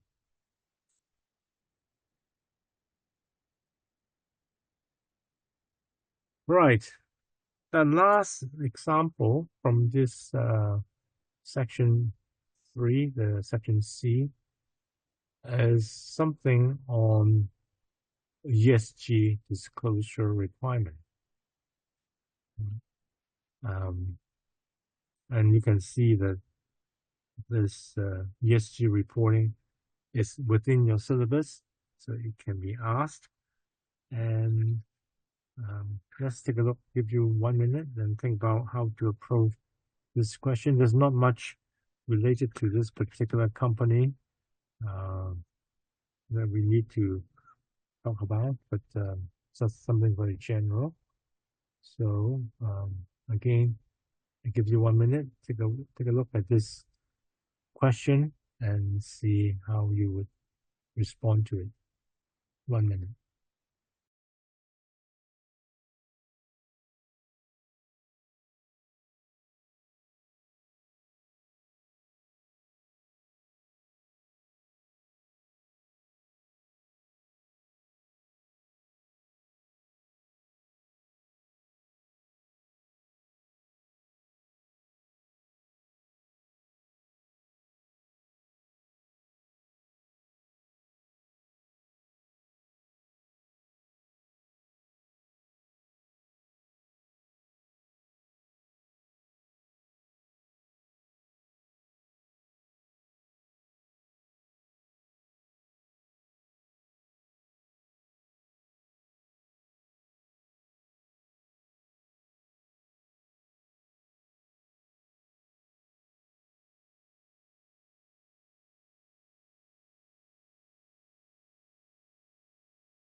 Now, as you can see in this question, um, it's pretty straightforward as far as this part is concerned. I mean, for the ESG disclosure requirement, there are not much facts that you can draw on from this questions because it's pretty straightforward. But one thing you should be aware of, unlike the other two questions that we have seen, that it is a listed company. So it's a main board listed company. That will suggest you something that you have to ask yourself whether you need to talk about uh, main board listing rules or not. Any of these main board listing rules is relevant in here. I think for our purpose, CG code is something you need to revise. Main board listing rule is another thing you need to revise, the relevant rules, not all of them. And thirdly is the other appendix, which is related to the main board listing rules. So, I mean, it's the CG code, you know about the CG code already. So, so I think this question mainly focuses on whether you understand these main board rules on the ESG reporting or not. Now it says in here that the chairman actually is aware that the company is increasing aligned with the focal global focus on the ESG matters. They know about this, and there's an enhanced disclosure requirement for listed company. So the concern is about whether the company can keep up to date. So it's pretty straightforward. It's about a question about the ESG requirement. It's not something related to the practices of the company for this part of the question. I mean, so in the annual report, what should they explain? What should they disclose in the about ESG? I think that's a pretty straightforward question, despite the fact that, sorry, that it is in the long questions, but you need to have a good understanding of the different requirements, right? Now, the first thing is, of course, is the main board listing rules, and then the second thing is about this Appendix 27 instead of the main board listing rules.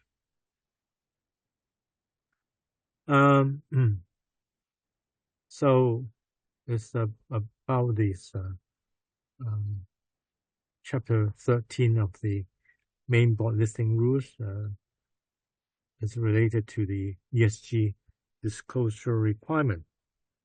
So the rules require that all listed companies they should publish the ESG report on an annual basis and for the same period as covered and the annual report. So the ESG report should be published probably in the same period as the annual report. So it should be usually should be part of the annual report, but it could be separate report.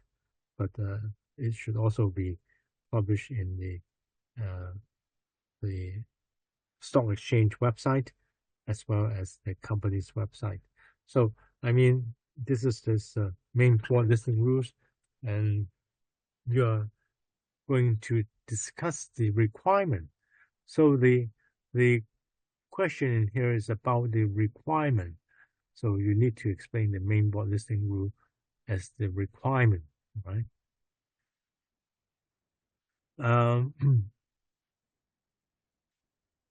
The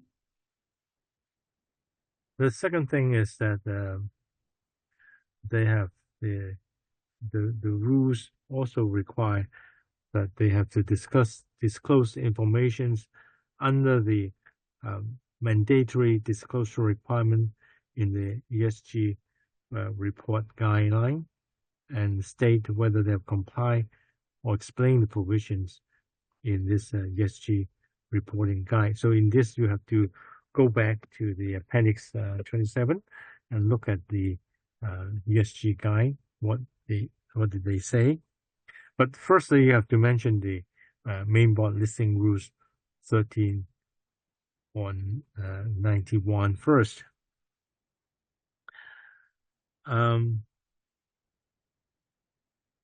So the disclosure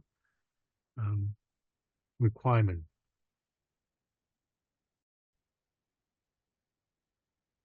Well, as you may already know, that the requirement is under the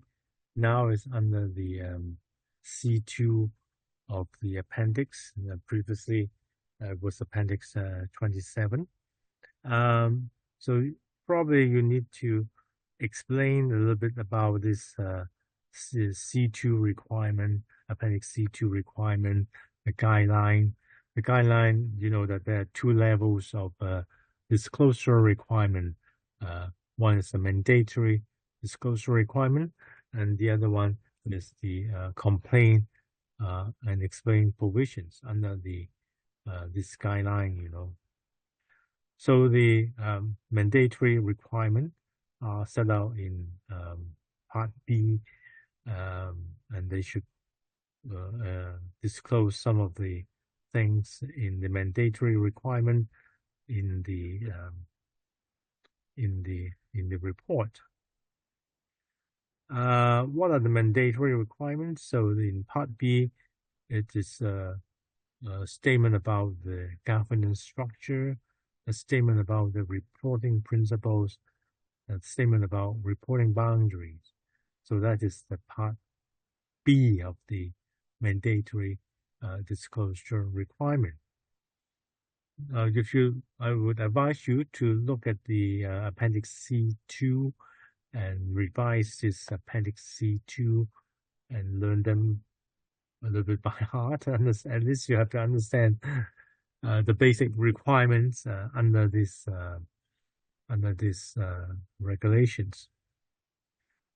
So for governance structure, that's a requirement that you have the statement from the board, which consists of your disclosure of the board's oversight of the ESG issues, the board's ESG's management approach and strategies, including the process used in the evaluations, authorize and manage the materials ESG issues, and how the board review the progress made against the ESG related goals and targets with an explanation of how they relate to the issue's business. So the first thing is about disclosure of the governance structure and how the board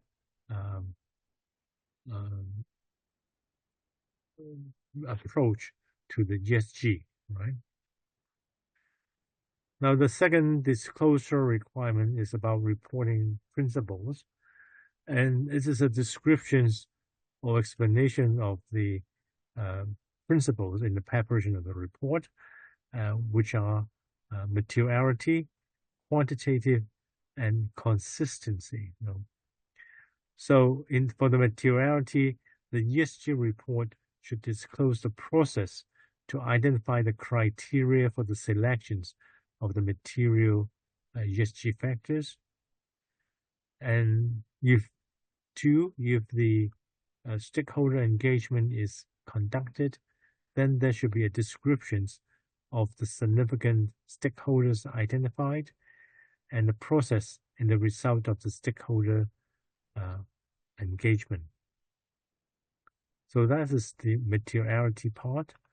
And then for the quantitative part, it's about information about the standard methodologies, assumptions, and calculation tools used, the source of conversion factors, and for the reporting of the emissions, energy consumptions, and all these things should be disclosed.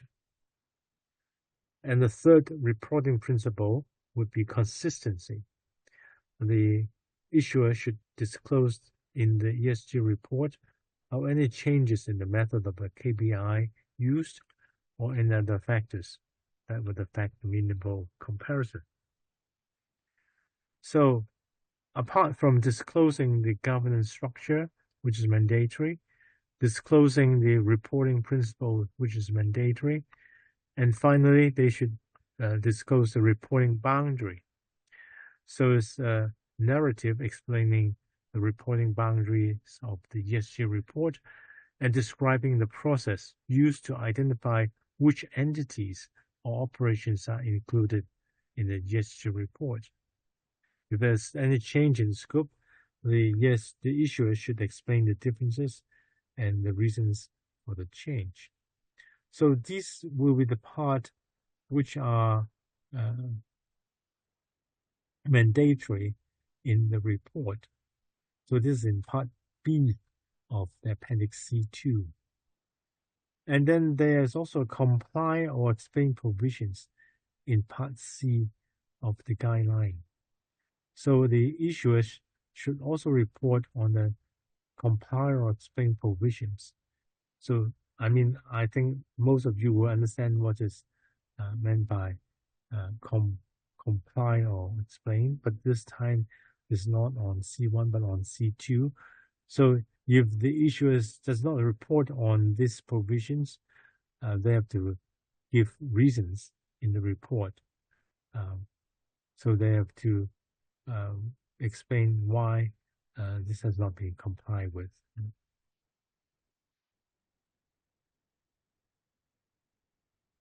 So that's this basically the requirement under the Appendix C1, and you should explain that in your answers. Now, of course, there are other reporting principles underpinning the report. So, I mean, apart from the section B, and then the other reporting principles would also be related, would be the materiality, quantitative balance, and consistency. So there are other reporting principles as well.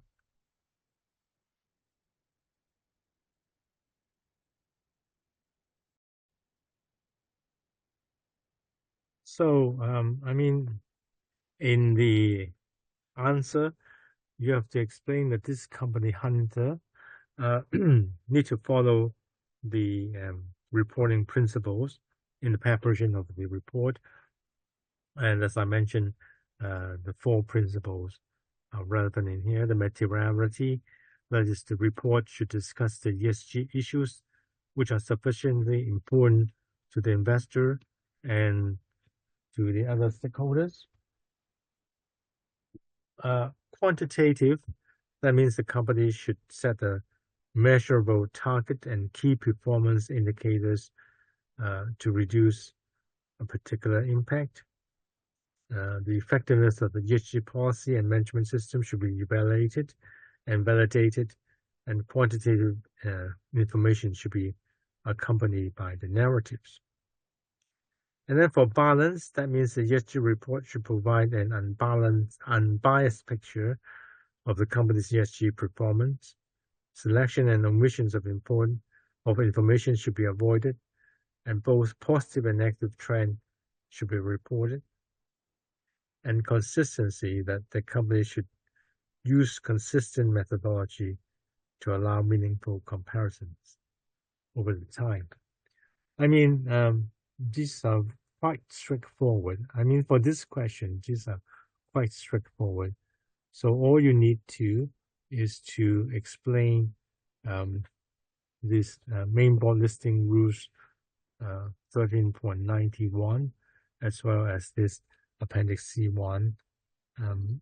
There's not much in the fact of the question which you need to relate, but you can see in here they are not asking the practices. I mean, for a question relating to the requirements, it's pretty straightforward, but on one hand, but there's not much room for you to move around. You either know about these things or you don't know about these things. So you have not revised your ESG reporting, then that's too bad. Then you can't write things which are quite specific, just like those disclosure requirement and the reporting principles. These are things which are quite specific, and you really need to revise in order to answer this part of the questions. And remember that this is 13 marks questions. So, I mean, unless you really have good confidence to get 7 marks out of this 13, otherwise, I would advise you not to attempt this question, or you choose this question with care. So that's it for section C. We've gone through some of the typical questions in this section. As you know, this is 25% of the um, weighting, so it's quite important. So I would advise you to make sure you're familiar with these questions.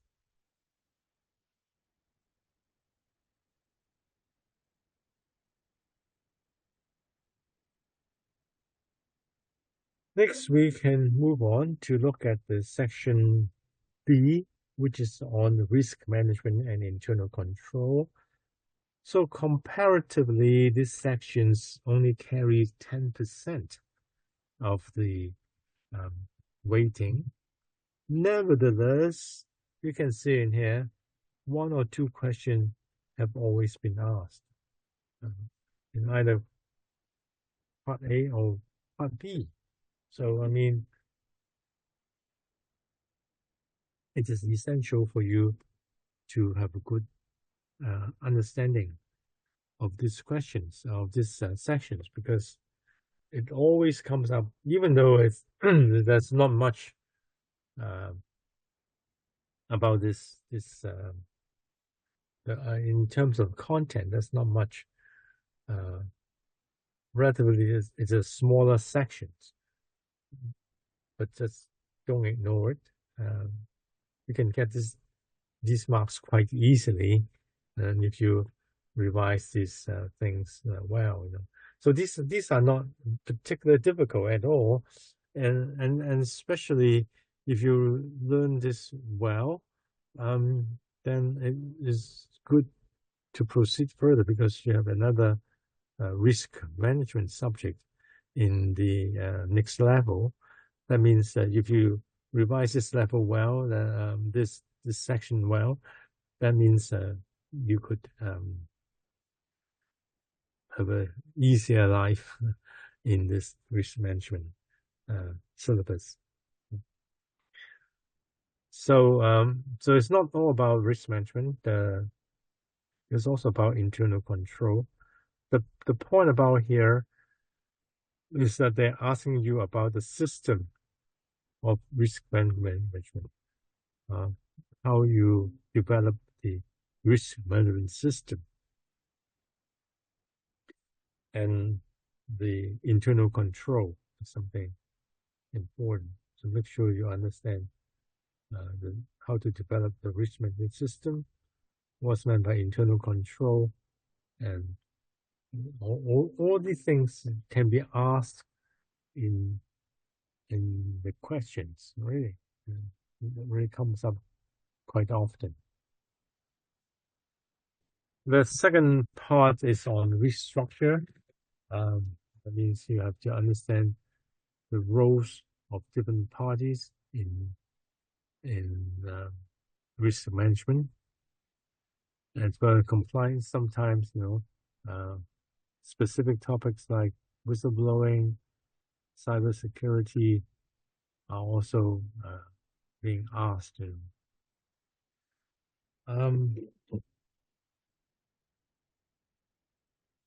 So we'll see some examples of this later on. Now let's take a look at the first question, which is quite simple. I would think it's quite simple. Oh, sorry, this one first. It's a 5 marks question in here. As very simple, it says that explain the company's internal control system. Why is it important for the companies managing the risk? I think by now, I hope that you understand that the question is not about what is internal management, internal control system, but the question is why this system is important for managing the risk. So I think by now you could divide your answer into different parts. The first part is why, what is the internal system, and then more importantly, why are they important for managing the business risk of the company. So firstly, I mean, like most questions, you have to define what is internal control system, or you have to explain what is meant by internal control system first. So internal control system means the structure, policy, and the procedure relating to the management of the business risk of the company. So what is the policy, what's the procedure, and what is the structure relating to the managing of the business risk of the company? So what is the business risk? So what is the business risk? The business risk covers things like financial risk, operation risk, compliance risk. So you have to explain the different risk, business risk. So now, firstly, you have to explain what is internal system. You have to explain what's meant by business risk. Then you can go on to explain why this is important to manage risk. I mean, these are some technical terms. So I would suggest you to explain these technical terms first, right? What's the risk? These are risks. So these two are the special terms, and maybe you need to explain them first, and then you can go on to explain the relationship, why this is important. I mean, it's important because you want to reduce the financial risk. Would you want to reduce this operation risk and the compliance risk? So if you're a good internal control system, then you can reduce all these three types of business risk. So I mean, a good system can prevent the risk, and a poor system could not prevent the risk from occurring. There will have some consequence to the company in terms of the financial risk, operation risk, and the compliance risk. So maybe you can discuss with reference to the three types of risk in here. So I mean, the benefits of reducing the financial risk is that at least you have got a accurate or reliable financial records, financial statements, and there's a reduction of these financial risk. So make sure that there's no false accounting and all sorts of things. So you have a good internal control system. All the records are reliable, and the risk of accounting fraud or accounting misstatement will be reduced. And then the second type of risk is operation risk. Of course, if you're good internal system, the benefits would be to improve the risk in the operation. In that case, the effectiveness of the operation will be increased. Maybe you have less wastage, less cost in the wastage, and then you can improve your profit. The third example would be the compliance risk.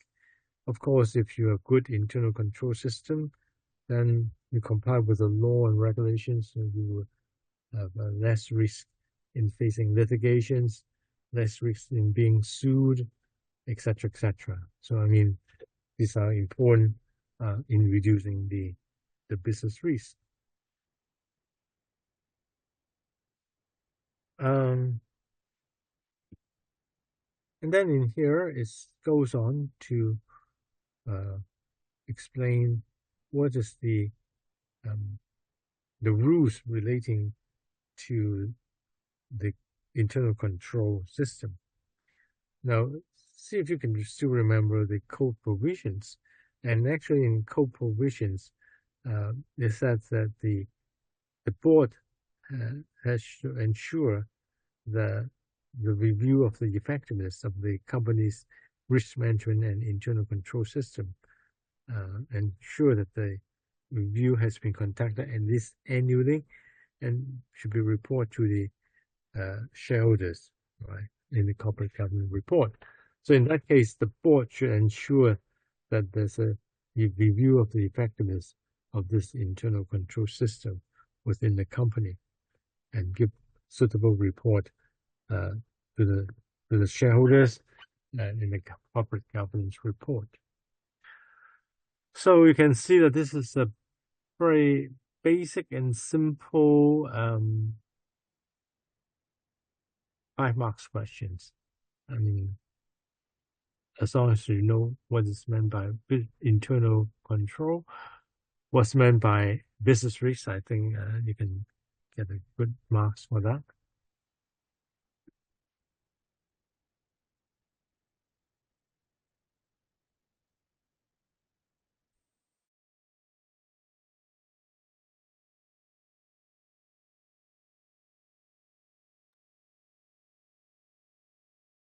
Now let's take a look at the another question on the risk management system. It's very interesting questions. It's asked you to prepare a paper for the board describing the steps involved in developing the risk management systems of the company and identify the elements of the risk management life cycle that the company should build into the system. Now, what I say is that if you understand the syllabus well and know the syllabus well, then you can actually see that these are the elements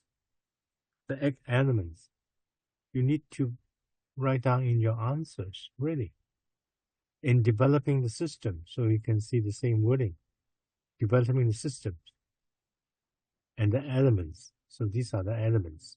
So basically, if you understand the syllabus well, then I would say that all you need is to answer or explain these different elements. And that would be a simple question for 30 marks. But I would say that most of the candidates did not read the syllabus very well, do not understand that this is what the examiner is asking. What the examiner is asking are just simply these 8 elements. And if you look at the answers, I think most of the candidates really did not realize these are the 8 elements that they need to answer in the answers, right? Once you know that this is what they want, things will be easier because I'm sure that many candidates have read this in their study guide and they have actually they know this quite well actually. But if you look at the question and phrase it this way, they don't realize that what the examiner wants are just simply these different elements. So, I mean, even though the candidates have as well prepared their examination, they have revised risk management well, they do not understand this is the requirement by the examiner. And hence they are unable to get a good marks in this question, even though they know this topic quite well. I mean, one thing is that um, the topic doesn't mean that you know this is what the examiner wants, and this is a problem. So let's go through these different elements and these different systems as a matter of revisions. So how to develop the risk management system. So these are the steps, or these are the things you need to consider. And of course, the board itself is important. The board should oversee these things, in the development. So the point in here is the role of the board in these different areas, in these different elements in here. So of course, the identifications of the risk is by the senior management, but the board should oversee this different risk, and they should make sure that the risks that they have identified align with the company's objective. So different companies would have different types of risk. You have to make sure which is the more important risk for your long term, and which is the less important risk. And this risk actually changes over time. For example, now that we have AI, and now we have this cybersecurity risk, and that would be something that could be a new risk in the future, because risk can revolve over the time, and you have to identify the new risk, and the board should have a responsibility to oversee that the company has identified new risk from time to time. Make sure that you don't miss any new risk that has been evolved over time. So I mean, that's in answering this question, you have to mention about the role of the board in this system. And again, business risk categories. So it's up to you to identify how to classify the different category of risk. So in the earlier questions, we have identified 3 different risks: the financial risk, the operation risk, and the compliance risk, and how the internal control system is important. Why is it important to deal with the financial risk, operation risk, and compliance risk? So you can categorize the different risk for the company. Now, one additional risk would be strategic risk, which is a little bit different, and that's more concern about for the board of directors. So strategic risk tends to be external risk. They occur in the business environment, like a marketplace risk, reputational risk, and political risk. So these are things which are not related to internal control. There's nothing the internal control can do about. So this is about external risk. The internal control can only control the business risks within the company. They can only control the financial risk, operation risk, and compliance risk. Just like what we have seen in the earlier question. But for business risk, for strategic risk, it's something which is external to the company, and that's nothing really the internal control functions can do about. So it would be the function of the board to take care of this strategic risk. So, of course, the board should be aware of the internal control. Make sure that the internal control are well designed, and make sure that the internal control are flexible enough to develop or change as the business evolves. So the board have the duty to oversee this whole process, including the risk classifications. The methods of identifying the risk. So the methods will include mind mapping, process mapping, stress mapping, internal document review. So it could cover quite a number of different things in here. So mind mapping is just it's the simplest method. It involves thinking of the different risks to the organizations. So mind mapping is the simplest method, Process mapping involving mapping every process where the organizations, within organizations, to identify the interdependent, critical, and vulnerable functions and activities within the organizations. And stress testing is the carrying out the assessment by modeling a series of hypothetical circumstances of a company's ability to withstand unexpected events or shocks and to consider the worst case scenario. I mean, as long as you explain something about stress testing and these sort of things, I think marks will be given. Risk assessment. So once you have identified the risk, next is to assess two things: the probability and the severance, whether it's important or not. The likelihood, there's a probability. I think most candidates are able to mention these things in their answers. So they should assess the likelihood of the risk, the seriousness of the impact of the event, and the likelihood. So whether it is the impact is high, low, and medium, they should be assessed, right?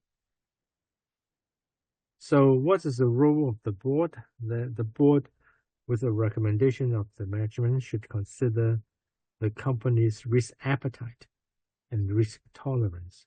I mean, these are the technical terms that you need to explain. What's meant by risk appetite? Risk appetite is a level of risk that an organization is willing to take in pursuit of its objectives. So risk tolerance is among the risks that an organization is prepared to accept in order to achieve the financial objectives. So you probably may need to explain what's meant by risk appetite and risk tolerance.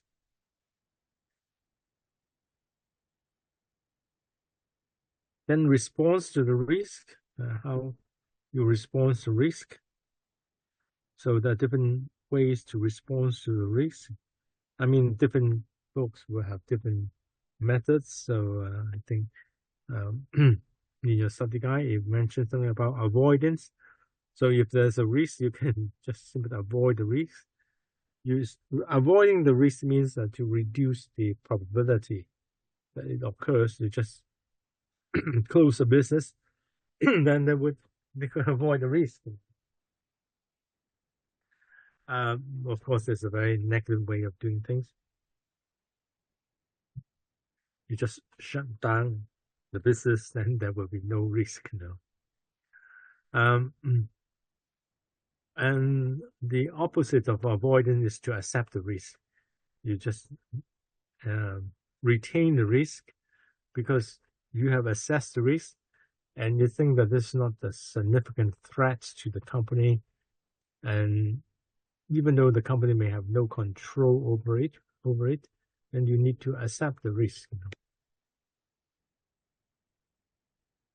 And then in the middle, there is a thing called transfer the risk. You transfer the loss to insurance, or you outsource the risk. So you transfer the monetary loss, the loss of money, to the insurance company. So that's one way to respond to the risk. Reduction of the risk, it means that reduce the negative impact or take advantage of the opportunity for positive impact. So examples of this would be like make sure that you have a fire extinguisher in the factory, so that whenever there's a fire, you can use a fire extinguisher to get rid of the fire. That's the sort of things. And then maybe there's a burglar alarm to make sure that someone would not break into your factory or your house or whatever. So these are examples of reduction of the risk. So I mean, different companies will have different risk, and you have to assess it according to the situations. But luckily, for this question, they don't ask you to specifically develop a risk management system relating to the business itself. It's just something very general. Selecting a response, that means the selection of which is the best response. So we know that there are 4 types of risk response: avoidance, reduction, transfer, or acceptance. And you have to select which type of response is the most appropriate to your company. So the board at this time will have to consider the level of risk exposure, the potential negative consequence, and the need for the new responses.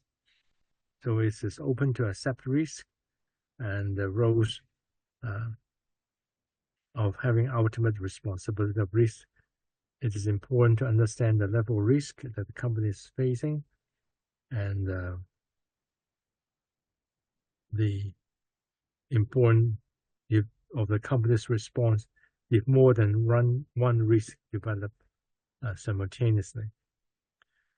Now, in this connection, the company should have a disaster recovery planning, test and drill, crisis management.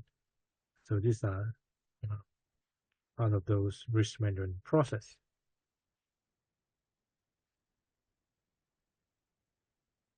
Risk monitoring is a process of monitoring the effectiveness of risk responses.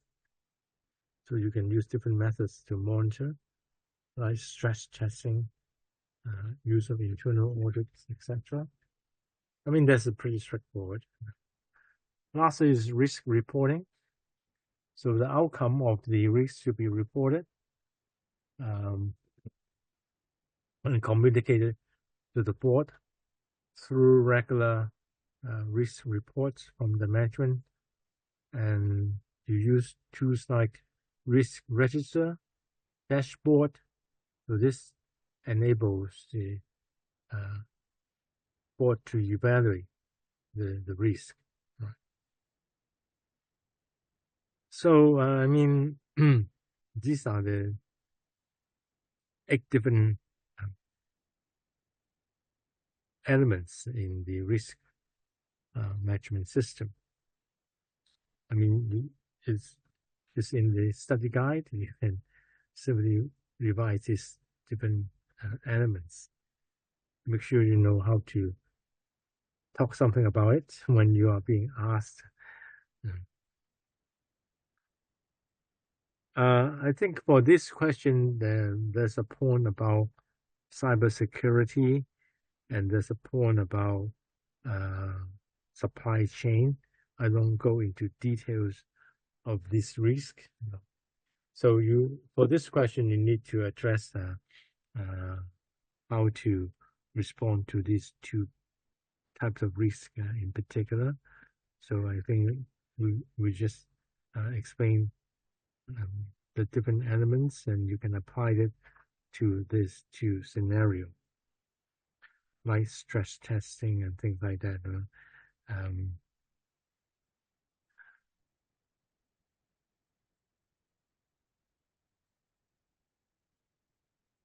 so that is about risk management. In section D, we also have questions relating to the risk structure, policies, and compliance, and things like whistleblowing, cybersecurity are really very often come up in the examination. And then one of the other commonly asked topic will be rediscover, uh, sorry, disaster recovery plans. So we have an example of a disaster recovery plan in here. We say discuss the key points that should be included in the company's new disaster recovery plan, the purpose of the plan, and the board's responsibility for the plan. To make sure that you see that there are three parts in here: the key points, the what is the plan, what's the purpose of the plan, and the board's responsibility of the plan. Right. So, I mean, that's pretty straightforward. And again, I just give you 1 minute to take a look at this one.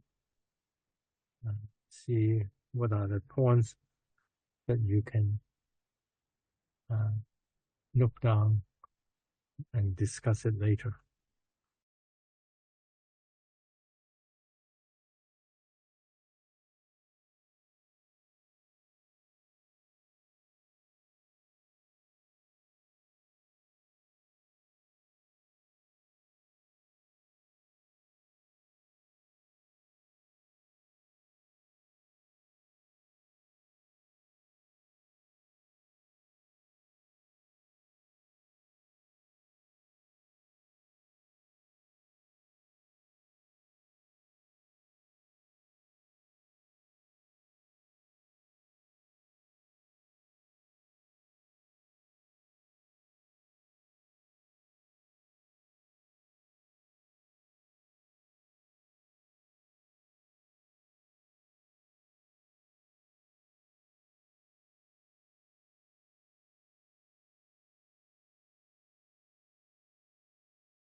Right, I hope that you have identified some of the key points in this example. Now, again, this is a private company, but it's not too important. They're giving a financial advices to individuals. Now, this Kate, who is Kate, the company secretary is Kate. Kate has been asked to help the management team to prepare a disaster recovery plan. So this is the job, right? So the plan was reviewed 3 years ago, and then the threat of cyber attacks is increased. So have they considered the cyber attack in the previous plan? And the company rely on this online system. All customers' record are being online, so there's a cybersecurity issues in here. And then the other changes is the work from home 2 days a week.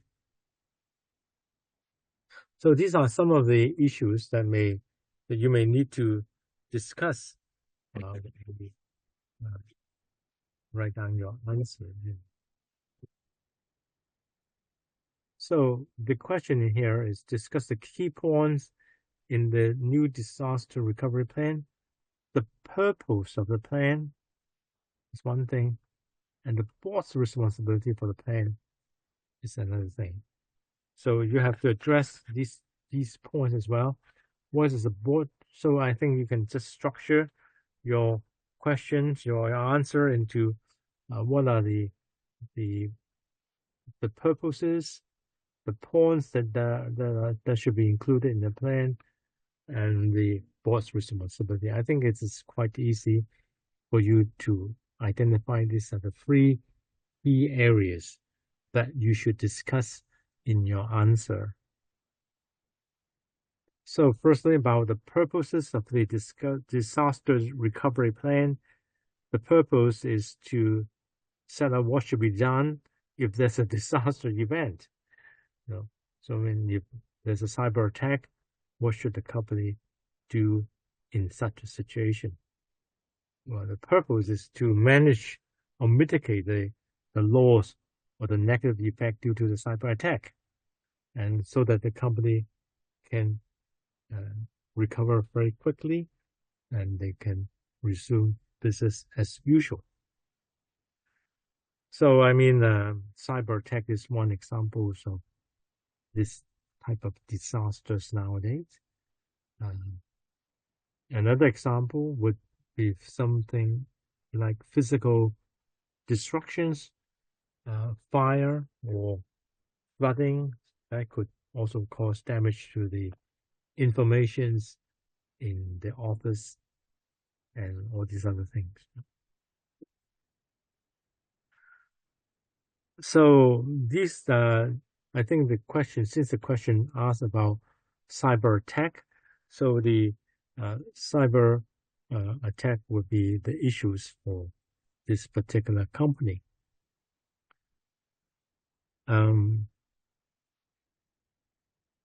So the other issues is, of course, this work from home situations, and there's more risk because it's more susceptible to being attacked if things are done online.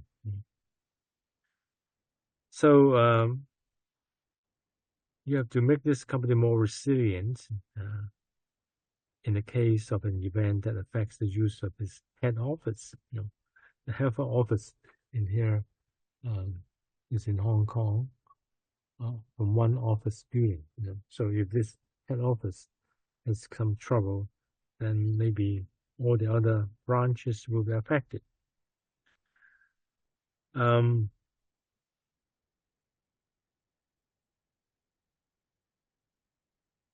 So they have to ensure that there's enough IT system to enable them to work, and the company become more dependent on the IT equipment and the IT system.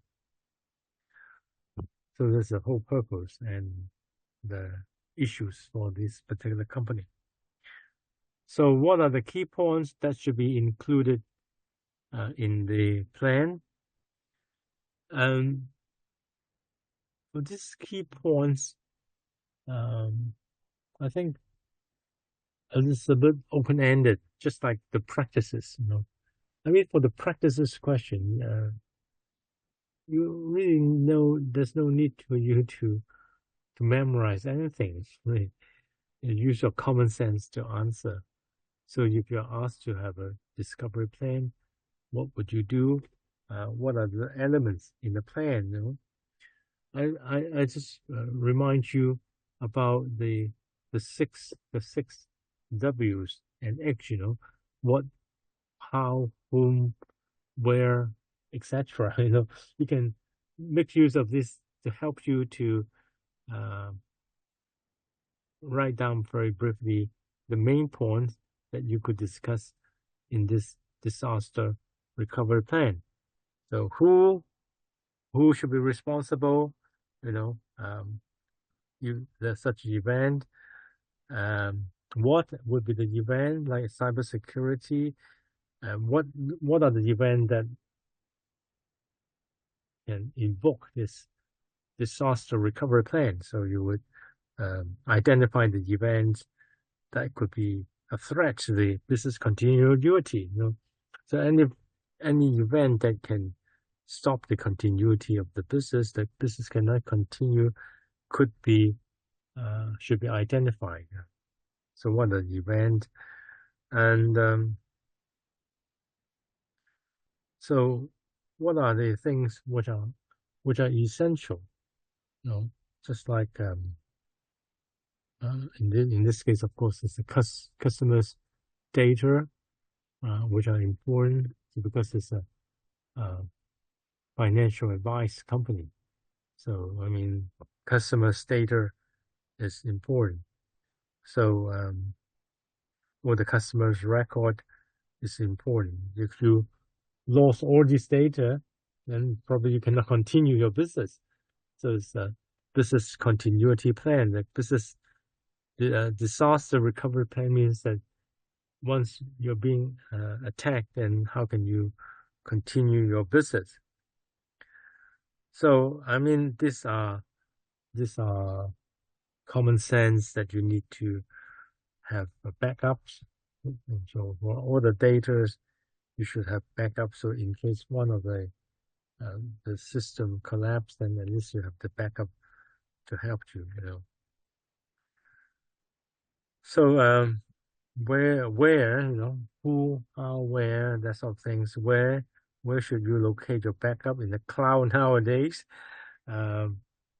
Previously, you could put the things into a server, and then you have the backup server, and what is the locations, etc., etc. So that's one of those examples.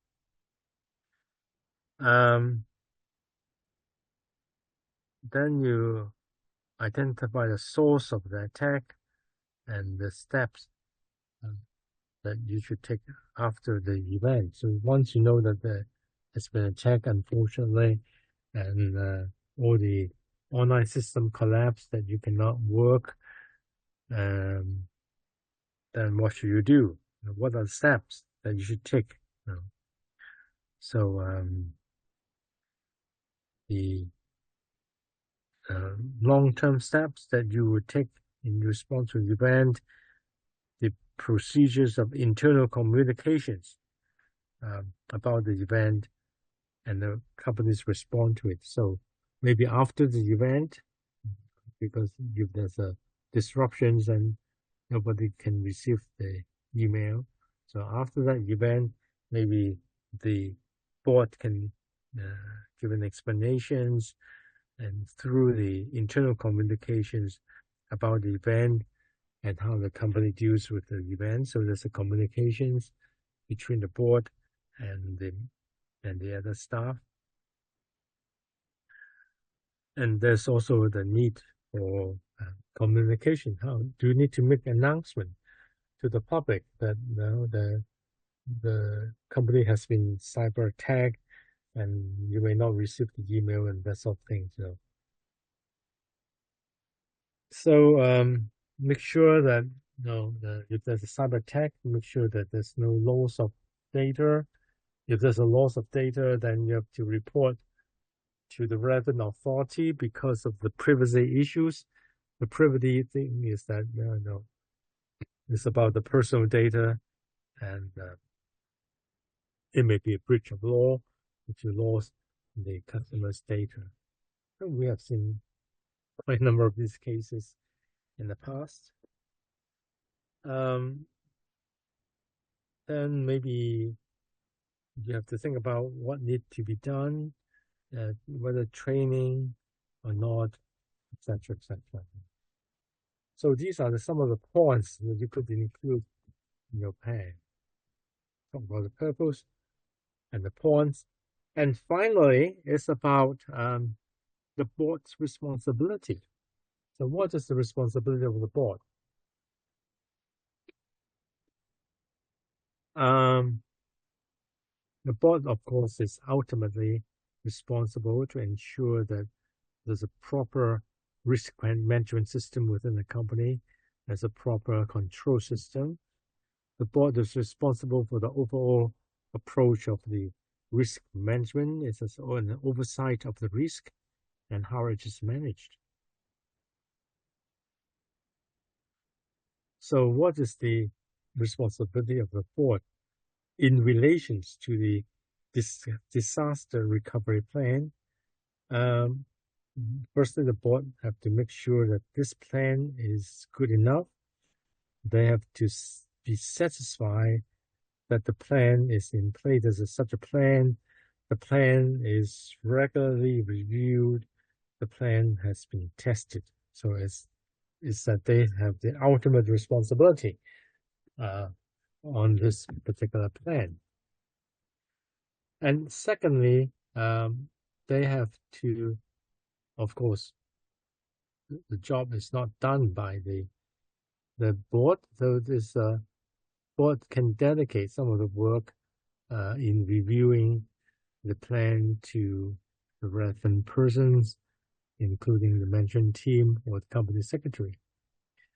So that the company secretary can report to the team about the updates and things like that. So that's the role. So remember, uh, whenever you think about the role, remember that the board is comprised mainly of the non-executive. They do not take part in the management. So I mean, um, but they do have the ultimate responsibility. I mean, most candidates may have missed this point about the board's responsibility. They know things about the disaster plan, but they don't they can't talk a lot about this the board's responsibility. So you can just mention things very common, very like, oh, communications is good, they can communicate um, with those people. And then the board has to ensure that there's a cybersecurity policy and people are adequately trained and they have enough monitoring system and they should regularly report to the board on on the on these issues.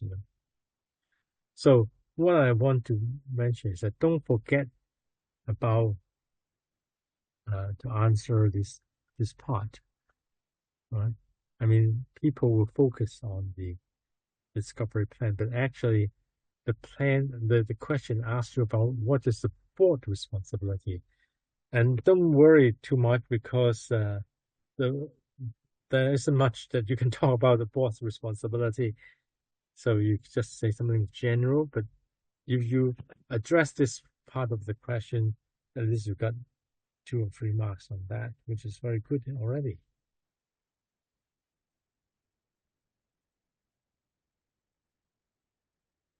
Now, having talked about this disaster recovery plan, then we can take a look at this question. Now, I asked you a question. Is it different from the previous question? Or how would you answer?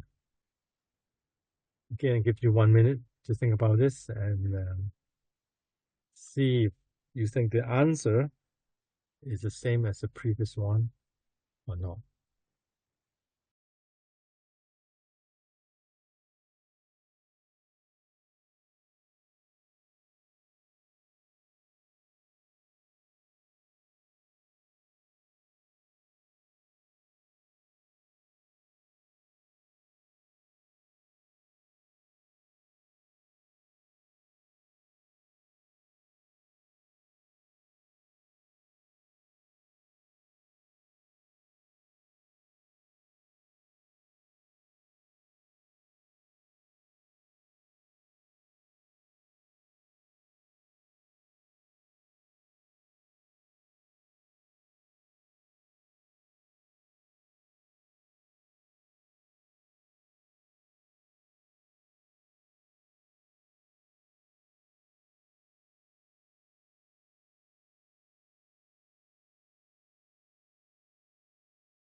Okay, so I think this is just a short question, 6 mark questions. Previously, the question is longer, 10 marks questions.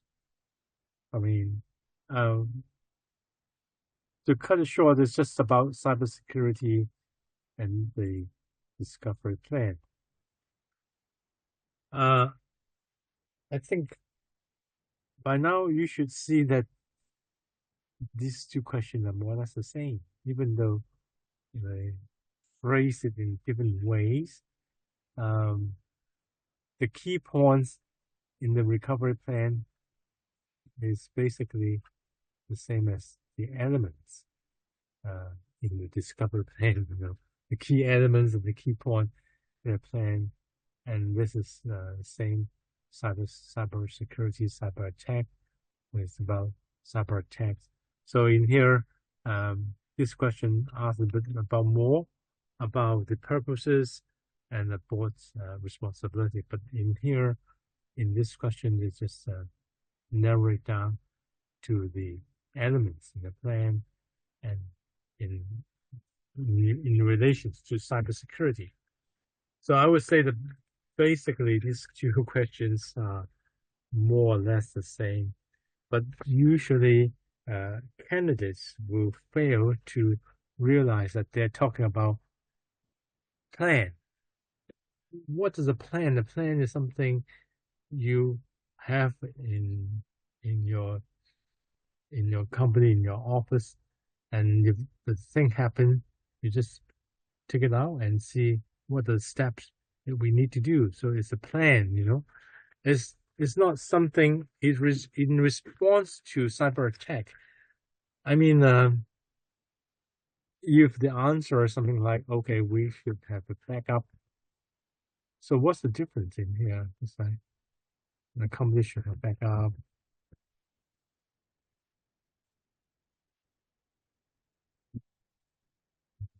The backup of the data, and somebody should have a say cybersecurity things like to prevent uh, attack. They should have security softwares to prevent attacks, and things like that.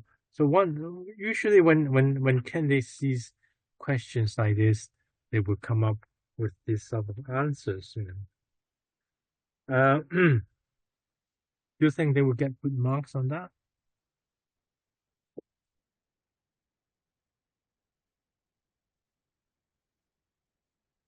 So I would say that these answers, and I'm so sorry about this, these answers are the response to cyber attacks. So just move it like this.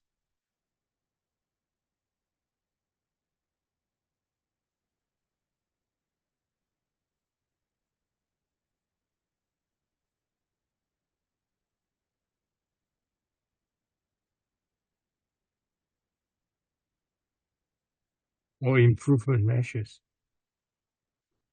in the future.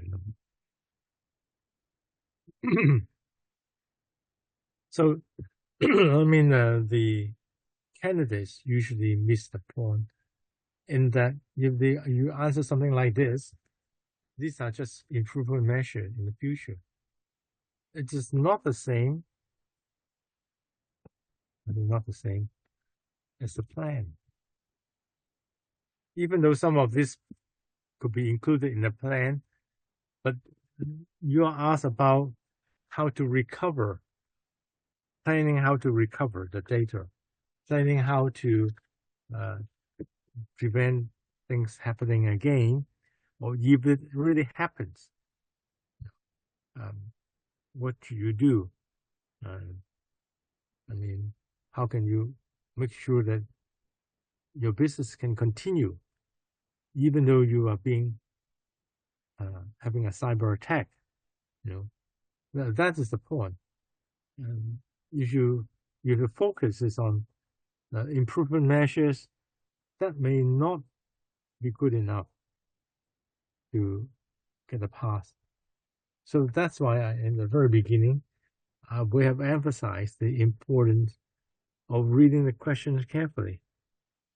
If you just give answers like how to improve, how to respond to a cyber attack, is not what the question is asking. The question is asking you to provide the key elements in the cyber, in the disaster recovery plan. For example, you have to form a team of employees.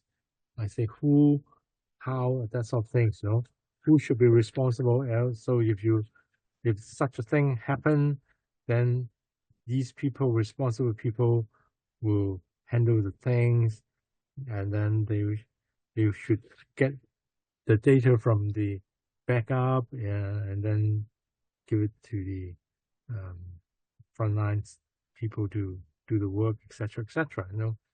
I mean, that's the point. That's about the plan that you are being asked, and not about the improvement measures.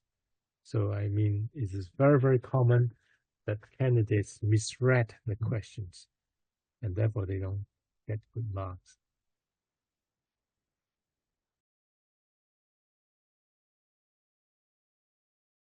Now we take a look at the section E, the last section, and see how questions are asked in this section. So I hope that so far I have convinced you that all parts of the syllabus question would be asked. We don't know where it comes from, but if you know your syllabus well, then you don't be afraid. You know that, oh, this is from this part of the syllabus, and at least you can write down something along the line. You don't answer wrongly about the issues raised in the questions. Right. The last part is on shareholder engagement. It's different from stakeholder engagement. So stakeholder engagement is in part C, and E is more about shareholders' right, shareholder engagement. I think this part is a little bit, in some cases, it could be a little bit more difficult, because for those who have not learned about concept practice and company law, you may have a little bit disadvantage, as you can see later. So there are three parts in here: shareholder right, board engagement, which are small sections, and about your remunerations. So we can see that there are one or two questions have been asked on these particular sections. So the first part is on the shareholder right and engagement. Now here is about engagement by the company, and it's not the engagement by the board. So it's how the company can engage with shareholders. And the second part is about board's engagement. So this, again, is about shareholder engagement, but this engagement focuses on the board of directors. And of course, there's some guidelines, and you are advised to read those guidelines as well. And the last part is on remunerations. That's something related to remunerations committee. So that's basically is question on remuneration committee. So we have seen in part C is on audit committee, and now this part is on remunerations committee. So let's take a look at some of these questions and see how tricky they are.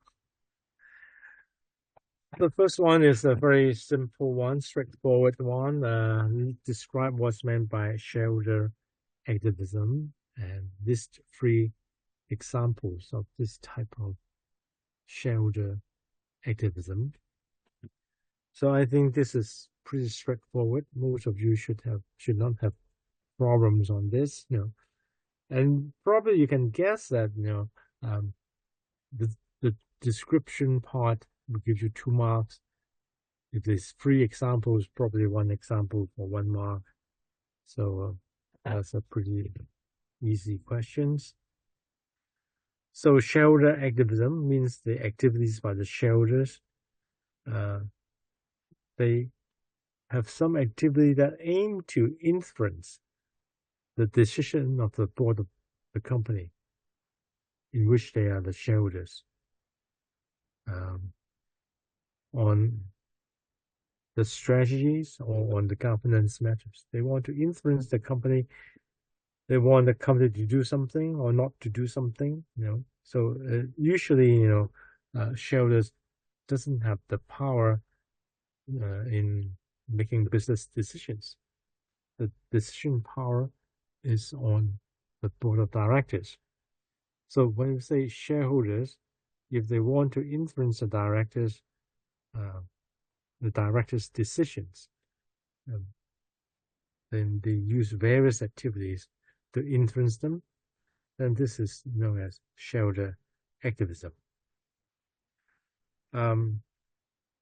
So it could be something that is done in private. That's a behind-the-scene dialogue, or it can be public, just public criticism or voting against certain resolutions, and this gives the pressure on the companies because the company will receive negative publicity if there's shareholder activism. 3 examples, as we mentioned earlier, it's about dialogue. That's one of the things. So the shareholder discuss with the board of the directors and telling them what they want. So it's a dialogue. It's just try to influence them. Vote is one of the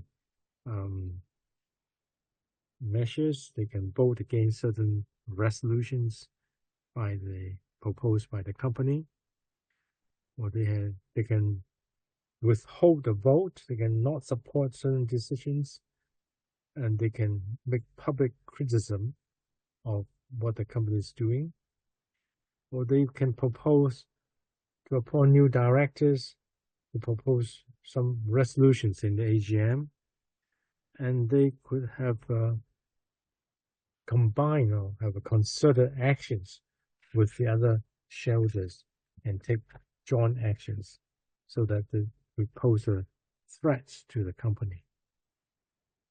So basically, I think if you have revised your work well, this shouldn't be a difficult questions to you.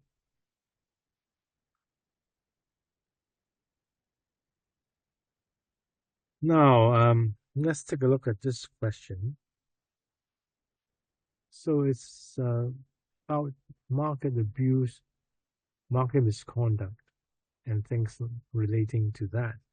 That is the part which I say will be a disadvantage to those students who have not studied concept, practice, and compliance or company law before, because it's about insider dealings and they should have good knowledge of this topic.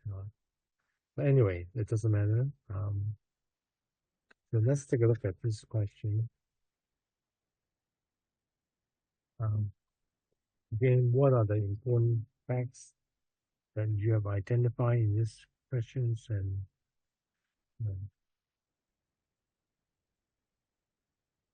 just give you 1 minute as usual.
All right, so we can see from here that this question is about shareholder right. And there are not actually much issues because the question asked you in here is that what are the dealing restrictions? It's one thing. What are the reporting requirements? I mean, these are not strictly speaking practices. So these are law questions or regulation questions. So you have to discuss the requirements. Um, so there's not open-ended questions. You either know about this or if you don't, then you can't get the marks. So you might want to purchase some of shares of the global YIT. So maybe we have to make sure that who is Mike Sheen and who is global YIT. So the Mike Sheen is chief financial officer, and he is uh, the CFO of global YIT, and they give you a hint that global YIT is going to acquire this soft ice. Global is concerned to acquire, sorry, this soft ice in here. Right.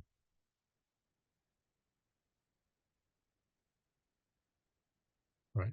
So if Mycene want to acquire shares of global YIT, is there any big problem? Actually, the effects of the rest of the questions are more related to the other questions. So that's the hints given to you that you know that global YIT has decided to acquire soft ice. So basically, the two issues in here. One is the reporting requirement and what are the restrictions in dealing um, with the purchase. Now, I think, uh, of course, the point that this company acquires soft ice will lead to inside informations, and if there's inside information, and then you buy the shares of your company because of inside informations, then there will be a problem. So actually, this questions is about the reporting requirement inside the informations and the model codes for security transactions.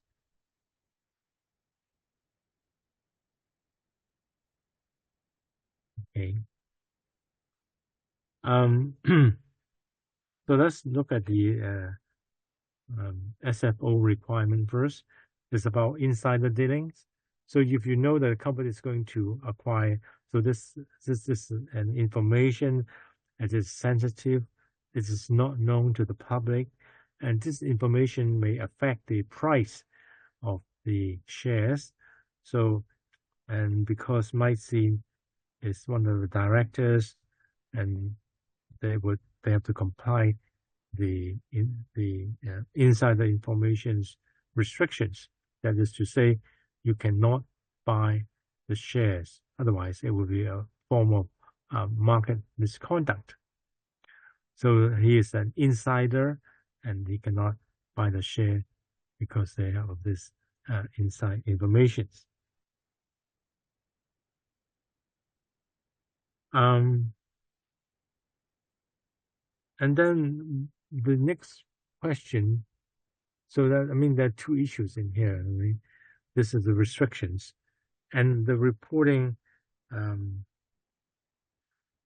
uh, requirements. Now, for the reporting requirements, just a minute, see if I can get some of the materials. Uh,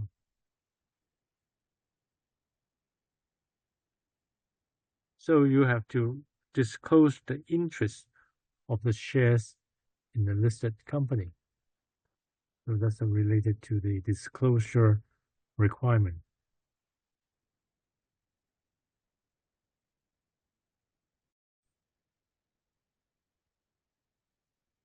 Now, unfortunately, you may need to know about uh, the Appendix C3 to the main board listing rules, and which is about the model code for security transactions by the directors.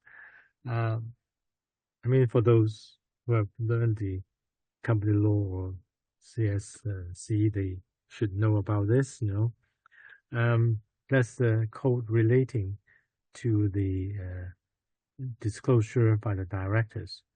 So I don't go through the details of this Appendix C3 with you. So actually, for this subject, you have to learn about C1, C2, and C3. So um, these are some of the rules relating to the disclosure of the security transaction. When the directors of a listed company want to buy the issue or want to buy the shares of the company. So basically, the rule is that um, the investor should identify the persons who are in control of the listed company, and who may get benefit from the transactions involving those people. So basically, in short, these people have to notify the stock exchange if they hold shares in the company. So for directors, they have to disclose all their interests or even the short positions in any shares of the company. So even though they hold 1% of the shares, they must disclose the interest of the shares in the company. Whereas for substantial shareholders, which are people with 5% of the shares or more, then they should disclose the interest in the interest in the voting right of the listed company. So there are the Hong Kong Exchange. They have some electronic filing system for the submissions of completed disclosure of interest form, and this form will be published, the disclosure informations in the company and in the exchange website. So in this case, if this CFO want to buy some more shares, then there's a duty of disclosure, and there's a risk that there's insider dealings. And actually, the model code sets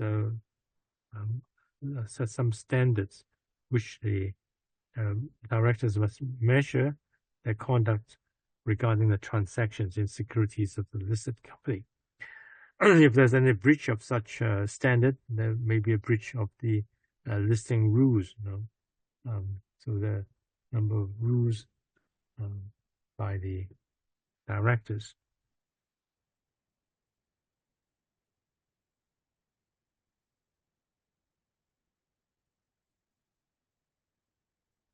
So, for example, Rule A1 says that the director must not deal in any securities of the issuer at a time when they possess insider informations. So if they got insider informations, they should not stop from buying the shares of the company.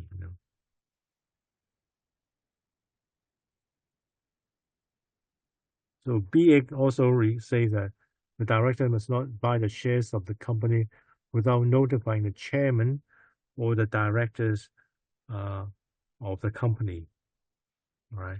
Well, of the specific purposes and things like that.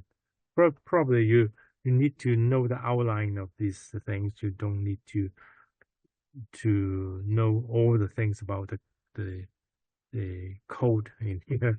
That would be quite impossible. So because there's a discussions of the potential acquisitions, and that is inside information. So the best advice for this person might seem would be that he should not buy the shares until after the acquisition has been announced. Otherwise, this would be a form of market misconduct, and there's a breach of listing rules, things like that. I mean, this is a more technical questions, and it's not easy to answer unless you know the rules quite well. So it could sometimes be some nasty questions.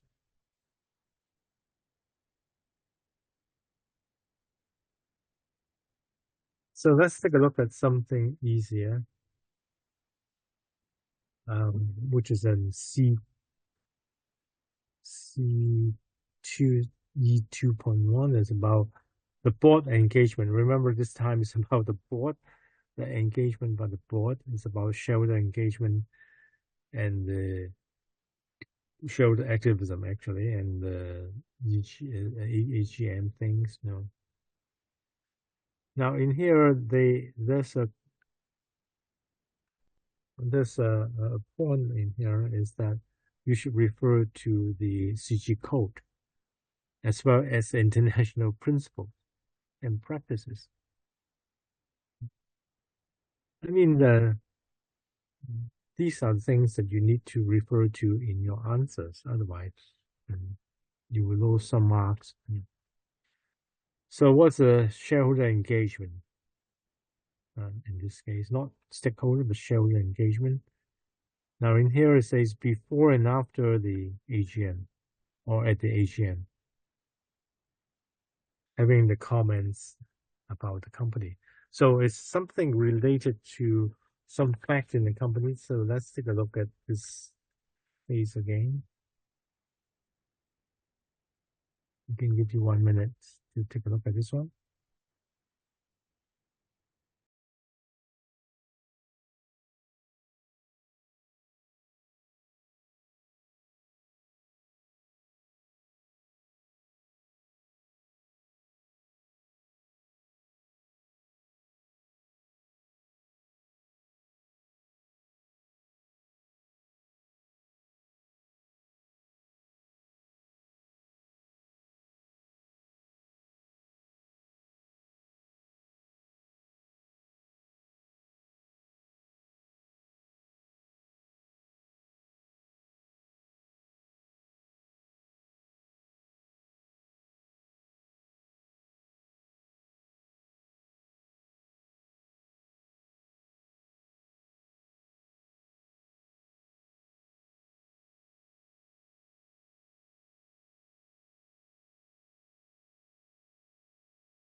Okay, so you can see that this is uh, quite long questions, and there are several issues in here. So it's a travel listed company again, travel company, listed company in Hong Kong, and they have to comply with the CG code, uh, and then you have to discuss something related to the CG code. So there's something that they have to do with the shareholders. Maybe um, the part related to the shareholders, um, maybe somewhere in here, is about the the issues. There's some issues related to the shareholders. There's board evaluations. Um,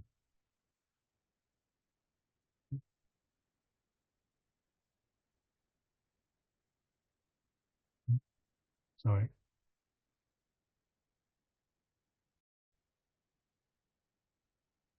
So we can see that there's a strategy of expansion.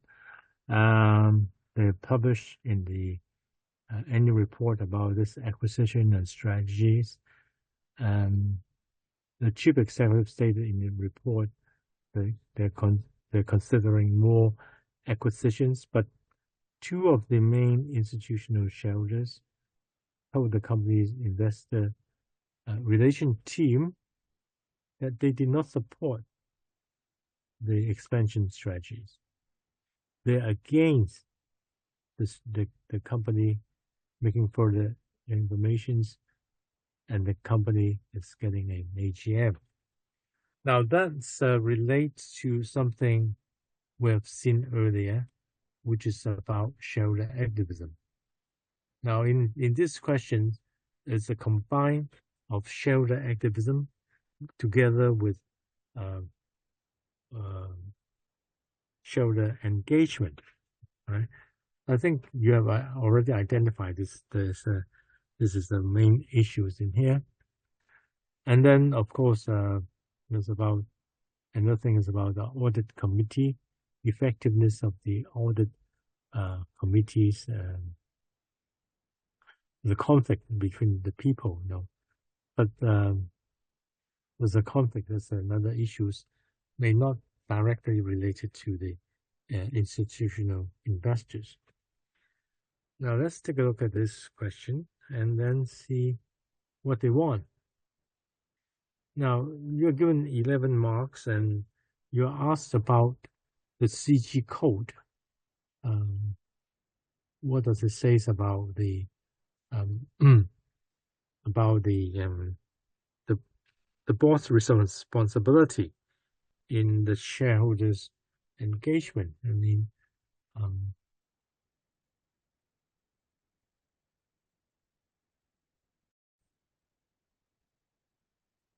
so I mean, this is a question really requires you to know a little bit more about this CG code.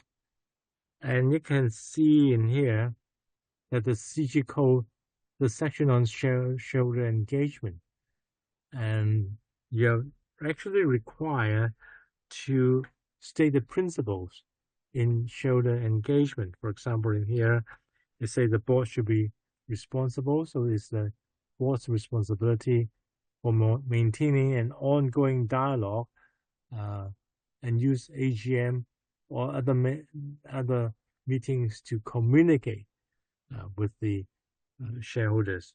I mean, that's one of the things, and so that's the one principle of the effective. And then the other principle would be that the listed company should arrange to address the questions from the shareholders in the shareholders meeting and things like that. So these are the principles. Actually, you will be if the question asks you to state these code provisions, marks will be given if you can cite these relevant principles. And actually, you should also cite which is relevant F 2.1 and 2.2. The chairman should attend the meeting, etc., etc. So these will be the relevant provisions that you should cite. Whenever they ask you provisions in CG code, you really have to be a little bit more specific in your answer, unless you can uh, cite this very clearly. Otherwise, you may miss some of the marks. And I know that it's very difficult, but I think these few appendix C1 is the most important. C2 is a bit important. C3 is also a bit important. You can see, excuse me, throughout this workshop, I've uh, shown you that they really ask you about these co-provisions, and marks will be given in the answers. Unless you can specifically point out these different co-provisions, you will lose some of the marks. So to better prepare yourself, I think you really need to learn these different codes a little bit by heart. So that's about the international principles. That I mean, it's more or less the same.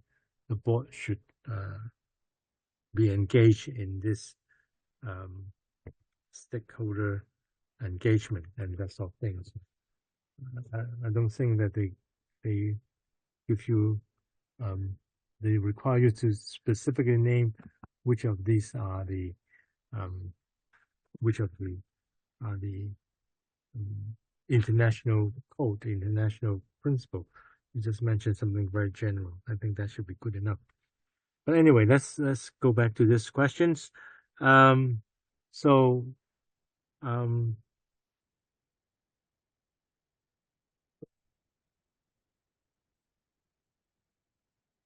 so you can see that there's quite a lot of duties imposed by the chair of the company. The chair should seek a regular engagement with the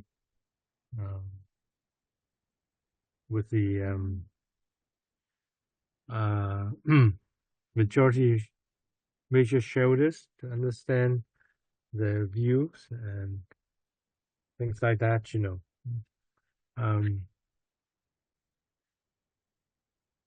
So I mean, you should really. I mean, this is the section C is really related to the last part of the section F of the CG code is really related to the last part of the syllabus. So so there's a requirement that the chair of the board should seek regular engagement with the majority shareholders. The chair of the committee should seek engagement with the shareholders, and then the chair of the board should ensure that the board as a whole has a clear understanding of the views of the shareholders. So that is to say you have to discuss the requirement of the chair of the board.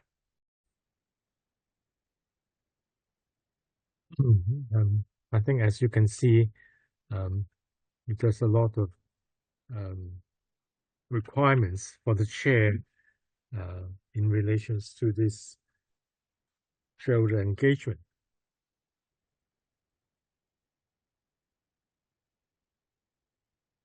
I mean, it's a board role in here. So the board, as well as the chair, have an important role to play in shareholder engagement.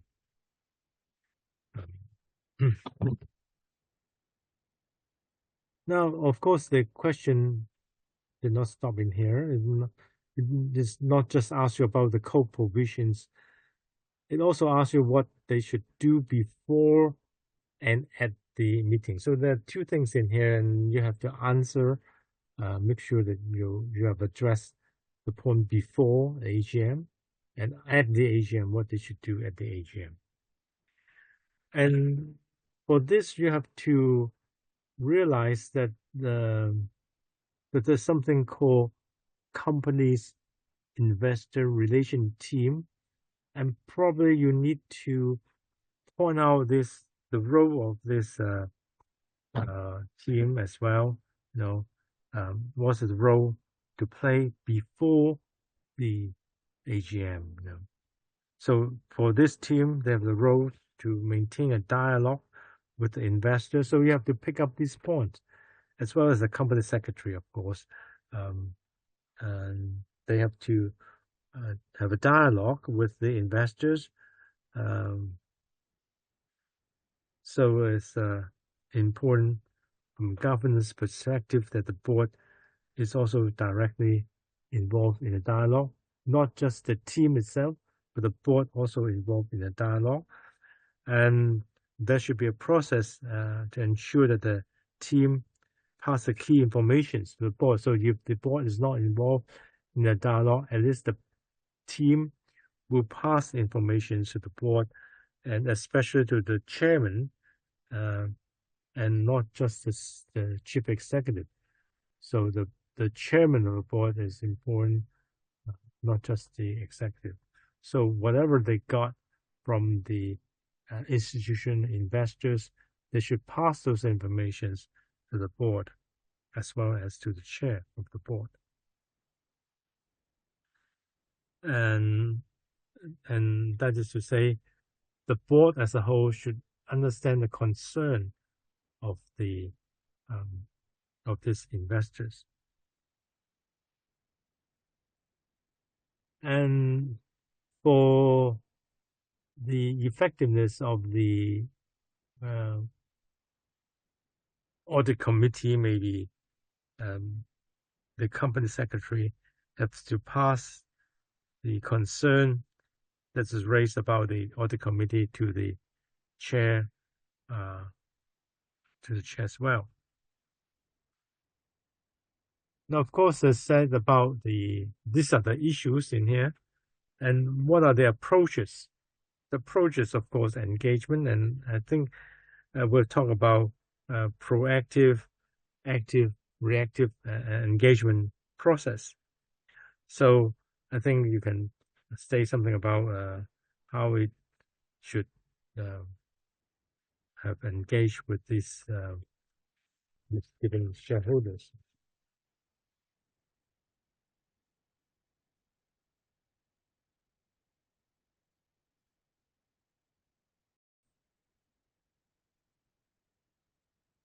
I mean, for the methods of engagement, um, you can talk about something about the general practice of engagement, just like regular engagement, how many engagement per year, maybe who's going to have this regular dialogue with the shareholders and that sort of things. But for this particular question, you should also address the point about this two institutional investors before the AGM. I mean, so you should proactively engage with them, especially the chair of the board, Mr. George, about the strategy of the company, and they should listen to the concern and learn about the viewpoints. Of course, the institutional investors can also approach a company and seek engagement before the AGM, but it's better to have a proactive approach. So before if you know about that the concern, it's better that the company should initiate a dialogue with these people rather than waiting them to approach the company. So they can schedule meetings with the key shareholders, and the head and the chair should be present. Um, and you could also engage uh, a number of shareholders or more shareholders together to have a discussion rather than in just a group. So for this type of practice questions, practical approach or how to engage is a bit open-ended, and if you can give a reasonable answer, I think is still acceptable. Um, Also, there's the chair is and the senior inlet, which is the Several Jones about this audit committee and about this strategy things, So, so if that's the case, probably because the chair is a non-executive, maybe the executive should not be present in the meetings about these different issues, right? The executive directors could be invited to the engagement meetings with the um, with the with the other group, but they can also uh, leave at certain point so that the non-executive can have a discussion as well. So I mean, these are the various points that you can raise in the um, in your answers.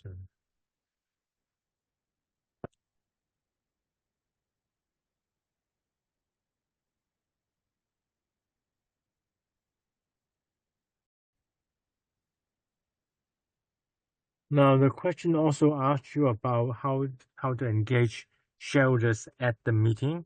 So at the meeting, AGM could be another opportunity to engage its shareholders. The AGM gives the shareholders an opportunity to ask questions on any matters related to the annual report or any matters related to the business of the company. So that could be formal questions during the Q&A sections in the AGM.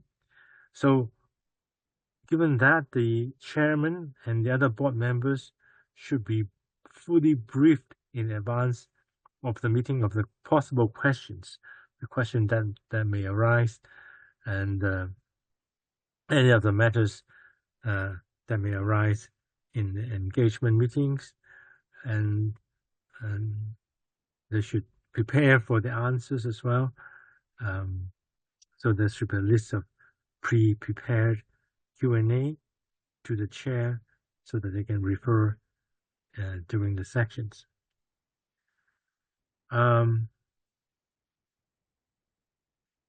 So you can see that in this requirement under this code, even the chair of the chairman of the audit committees and other committees can also answer the questions, respond to any questions if this is raised in relations to the there's a question on the audit committee. So actually the audit committee chair of the audit committee should also sit in the AGM, and they could also answer questions relating to the AGM, but that's not related to the shareholders. So this question, there's a bit of issues in here. There's actually the two things in here is about the shareholders and the audit committees. So what we have been focusing is try to isolate the point on the shareholder engagement in our discussions.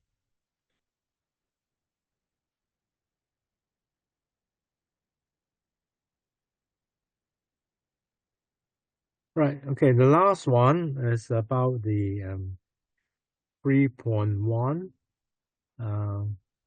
It's a question related to the remunerations of the directors. So I mean, the question in here is taking into account of the provision of CG code again. So again, you need to talk about CG code, you need to talk about the international practice, and how the remuneration committee should approach setting the basic salary level for the executive directors for the next year, and what factors they have to determine in the when determine the executive directors' remunerations. So again, I think by now you should know that there are two parts in here. One is how they should approach to setting the basic salary, and the second part is what factors they should consider when determining the remunerations. So again, let's take a look at this question. and see what are the most important points.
Now, as you can see in here, it is about the main board company again.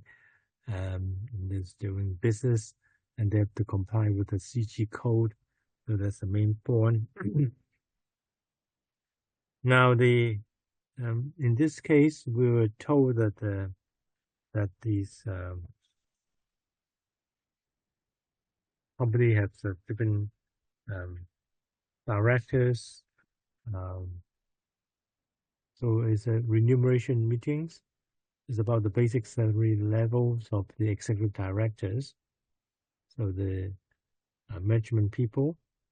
The chair said that she thought the basic salary was falling behind the salary of similar companies. So they want to raise the salary.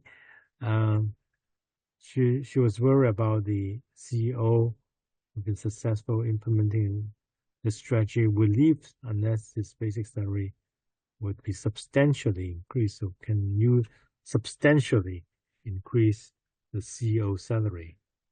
The remuneration committee has appointed the consultants to advise. So these are some of the points that you should be able to pick up and have a good discussions. I mean, in here, let's try to answer the question. But in here, I say, taking into account of the provision of CG code, we see this again and again.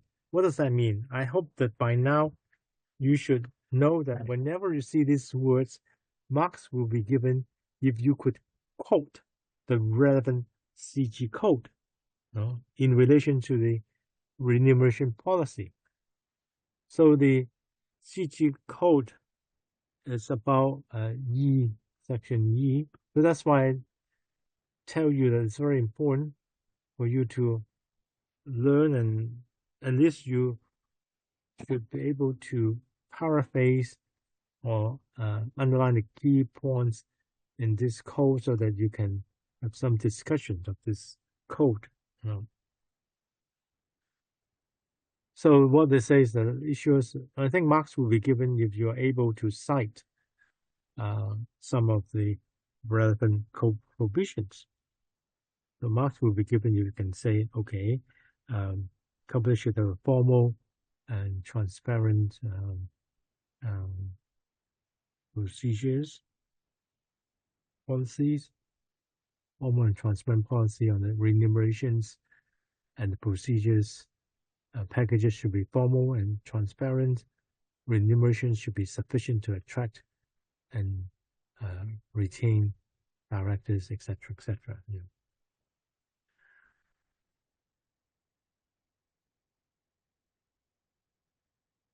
And I think you should also be able to mention this one, EVE 1.1.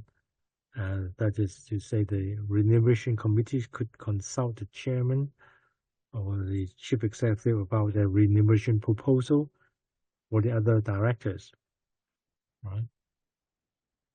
And then 1.2a, make recommendations. I think all these things in here are important.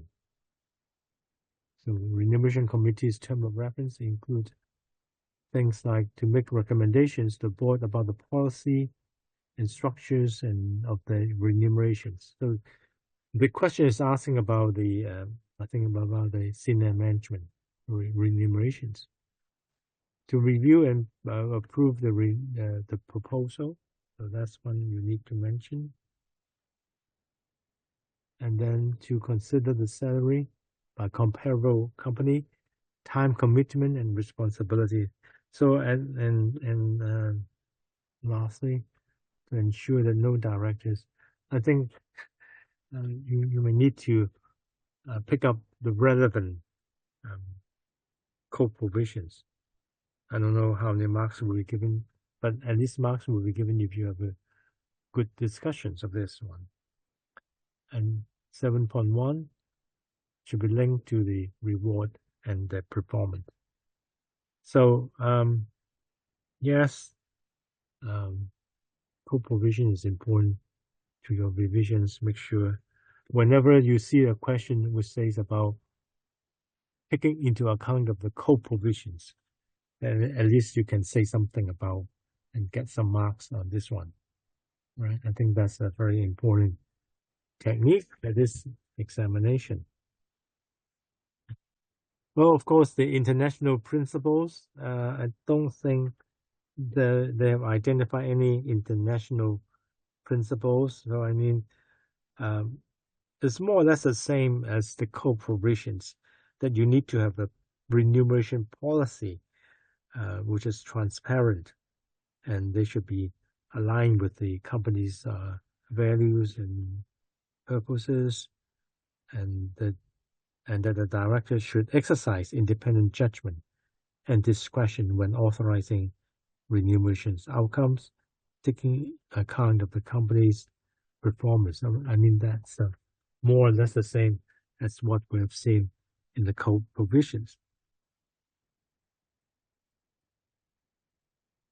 Now, what are the factors that should be determined, should consider when they are determined the remunerations? The factors would be like clarity, the arrangement should be transparent, simplicity, the structure should be simple. You should avoid very complicated structures in the calculations. And they should consider the reputational risk, predictability, etc., etc. So some of these will be, you have to consider and discuss some of these things in relations to the company. So the point in here that you have to discuss further and maybe the excess salary increase. If you substantially increase your salary, then maybe that would be have a reputational risk. And you need to align with the performance of the chief executive. No. So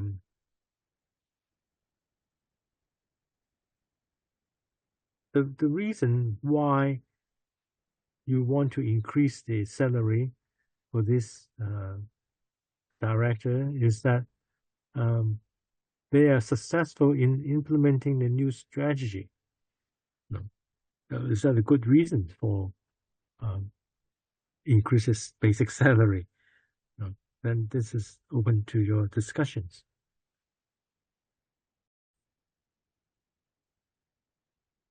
I mean, in here, the reason for increasing his salary is the fear of his leaving the company. And that is a problem because you can't increase someone's salary because you fear that he will be leaving the company. I mean, what you need to discuss is the performance. Of course, he's done a good job in implementing the company new strategy. But apart from that, there are other issues that you should consider in, in the salary.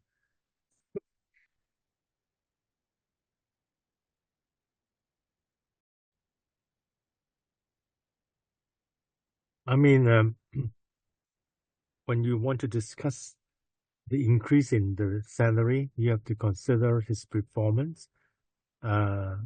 He's good in implementing the strategy, but he would leave would probably not be a good reason to increase his salary.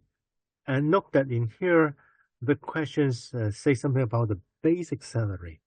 You want to increase his basic salary, but you should not just look at the basic salary. And that's a tricky point that I think many candidates may have missed in their discussion. That's why you need to read the question very carefully, because when you look at the remuneration, you should look at the whole package. You should look at the bonus and long-term incentive plan arrangement and etc. etc. So you don't just increase his basic salary. You should consider the whole package as well. So if you increase too high, which is more than the other company's salary, then probably there will be a reputational risk. There will be a concern. Now, they also mentioned about remuneration consultant, and you should also take this into account in your discussions. So it's possible to get some advice from the remuneration committee for the committee to get some advice from the consultant. They will look at the market rate, etc. But you should not just blindly follow the advice. You should apply your own judgment to decide whether the increase is suitable or not. So it's about something. Also, you need to discuss benchmarking. That is to compare the salary with those in similar company.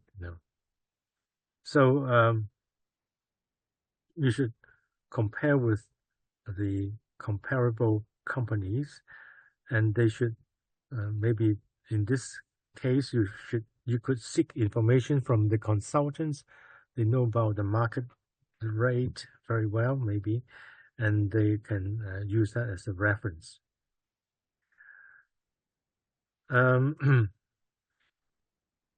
So again, the remuneration committee should not blindly follow the benchmarking. They should form their own judgment as well.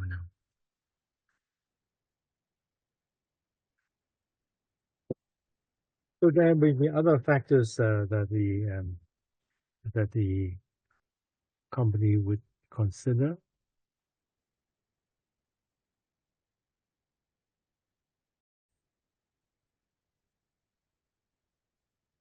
One further point that you can discuss is that the remuneration committee can take into account of the workforce remunerations when deciding the salary level for the executive directors. So for the international practices, there may be a requirement that the remuneration committee should review the workforce remunerations when setting the policy for the executive directors' remunerations.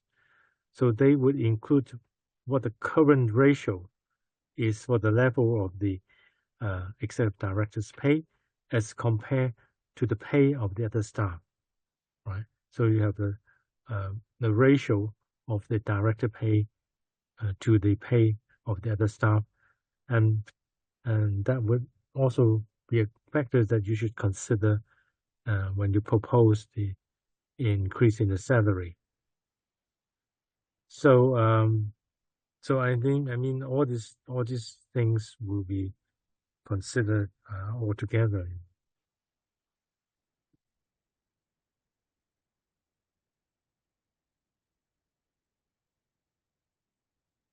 Right.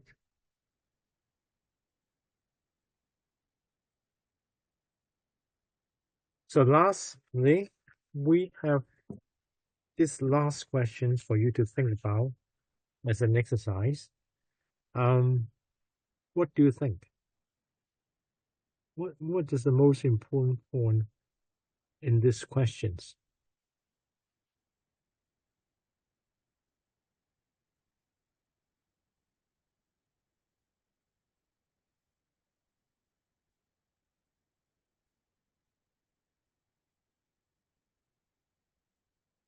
That you must discuss and then you don't miss in the discussions.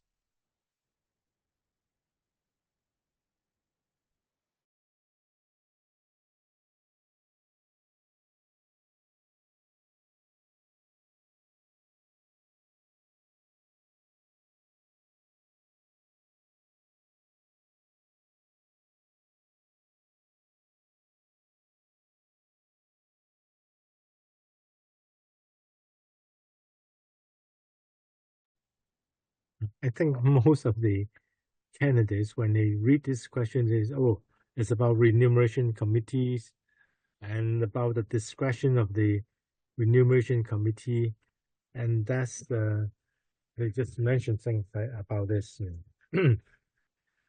uh, one of the problem with this is about revising the remunerations downward. The key word in this question is downward. So that means the instead of increasing the salary, the remuneration committee is considering to decrease the salary. I mean, using the discretion to decrease the salary. I mean, I mean, that's a bit tricky. If you don't read the questions carefully, may have missed the point. Or they just ask you to give two examples, and you can give any of the two examples, right? Uh, maybe the performance is not good. Maybe the performance have been misstated.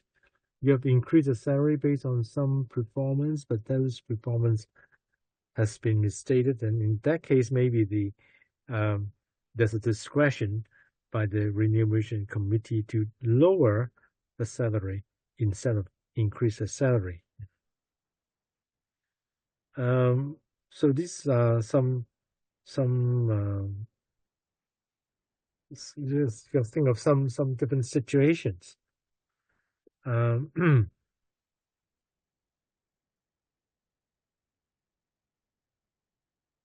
Maybe you can think about some exceptional event which can result in substantial positive change for the company, some change in the law, and then you can um, decrease the salary because of this the, exceptional event.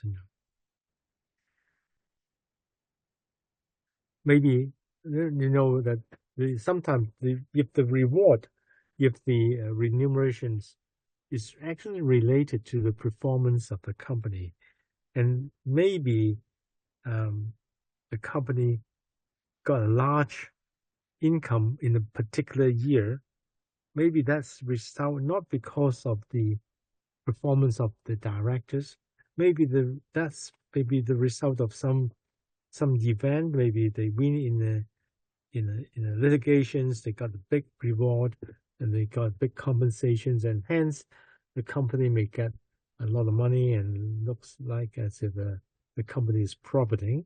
So it's nothing to do with the director's performance. In that case, the remunerations can also be uh, revised downwards.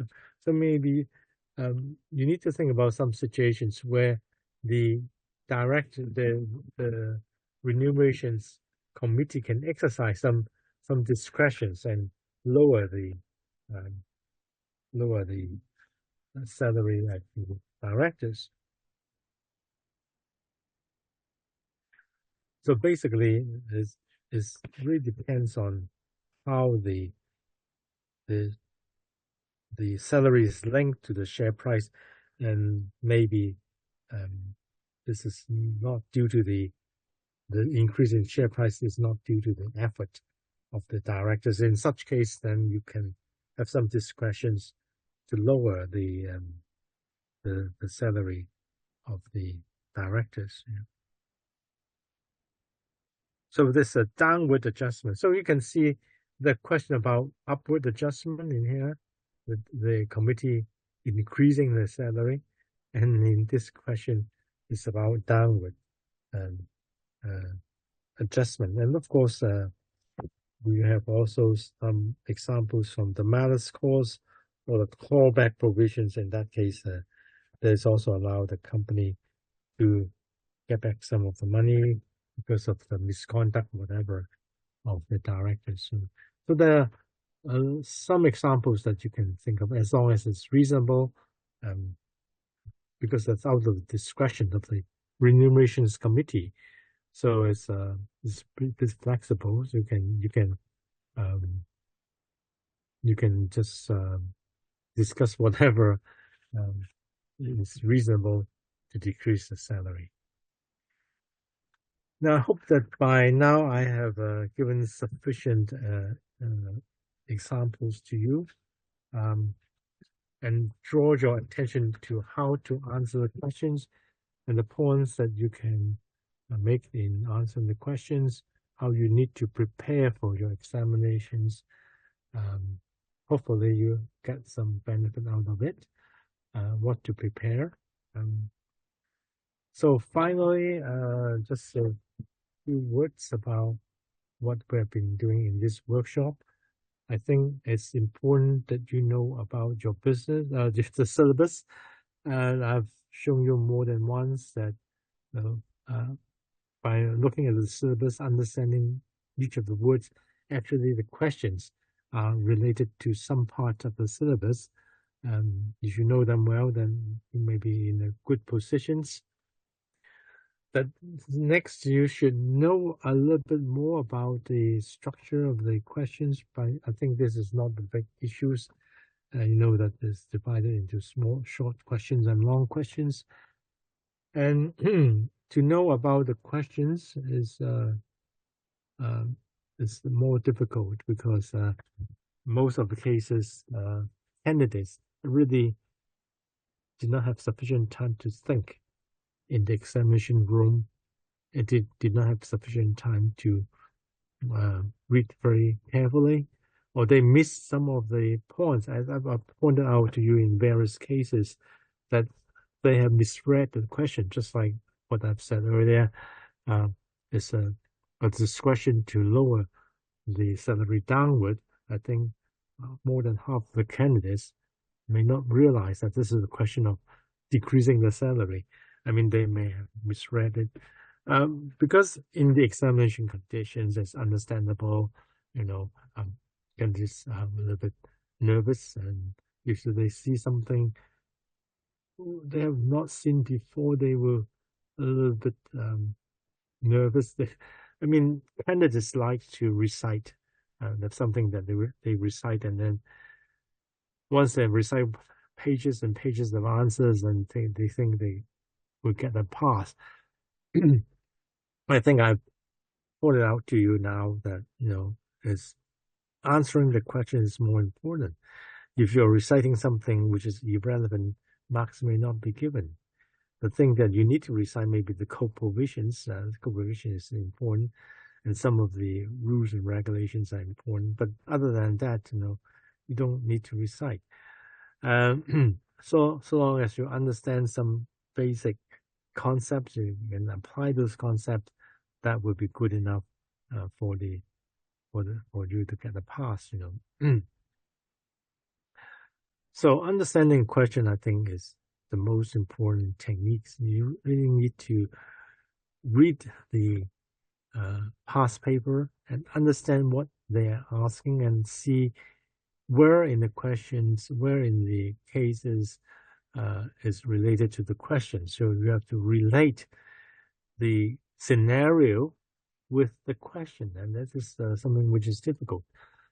One more point is that don't be afraid if they ask you something you have not thought about. I mean, some of the questions, as you can see, are related to the practices. Now, for the practices, there's uh, no single answers to that. As long as your answer is reasonable uh, and acceptable, marks will be given. So, for practices, I think it is more or less a sort of common sense approach. Most of you are working adults. You have been in a office environment.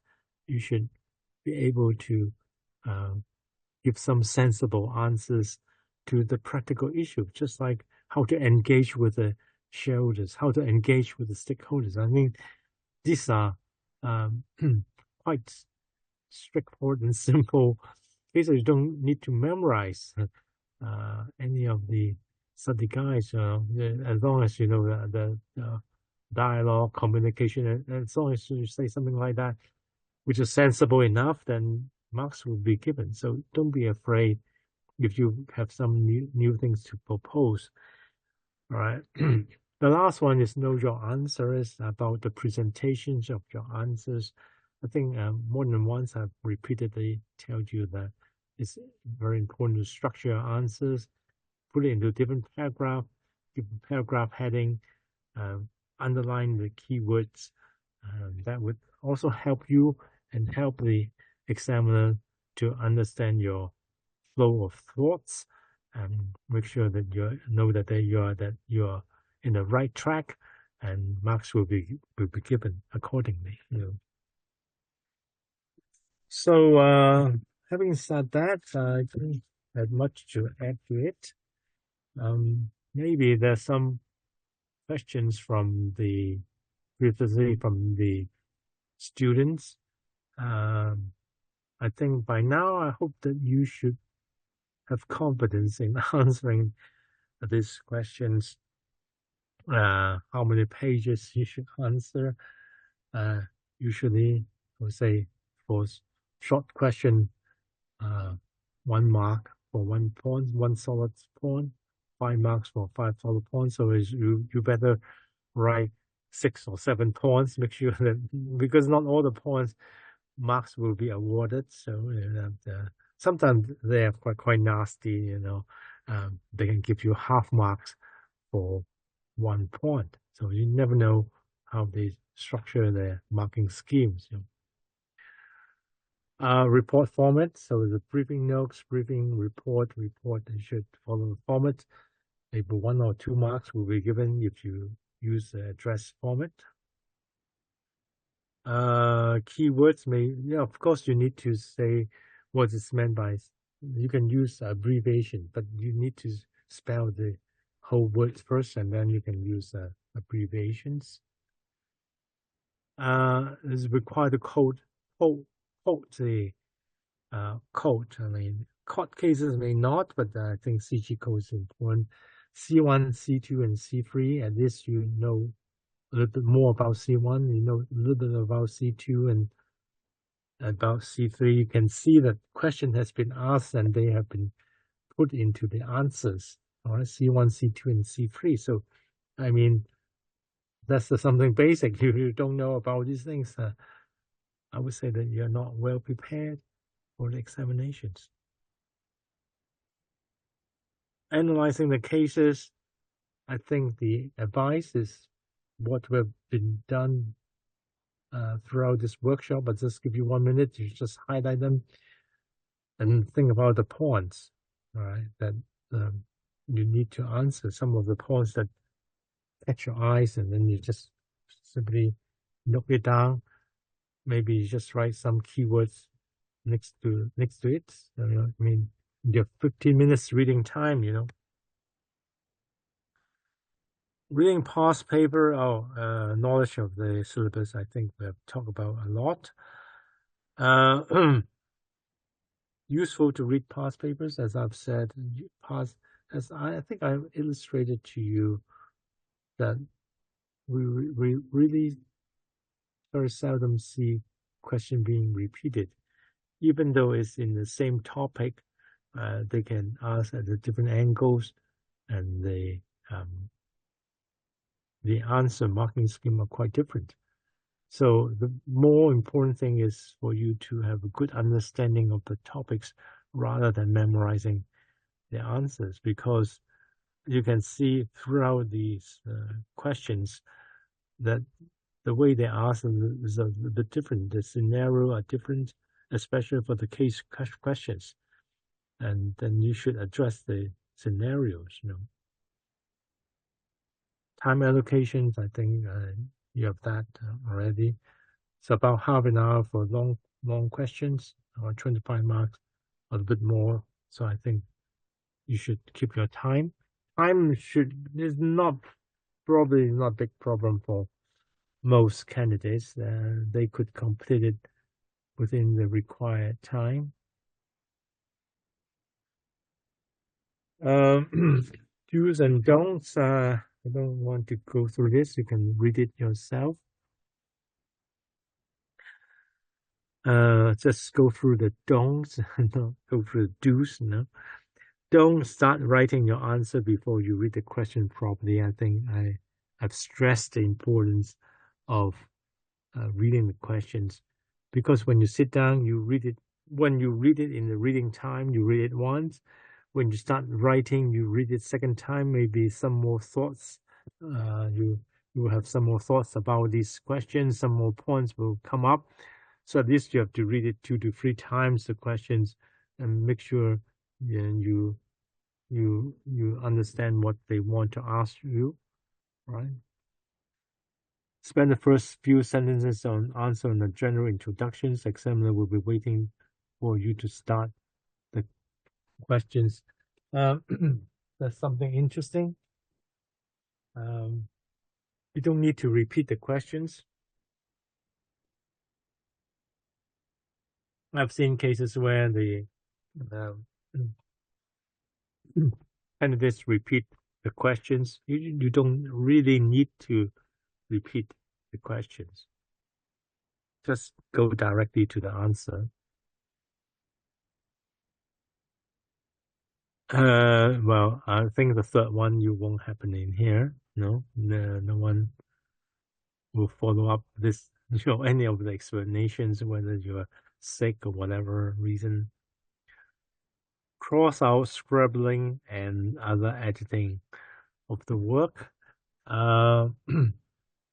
It's seldom for students to be quite messy.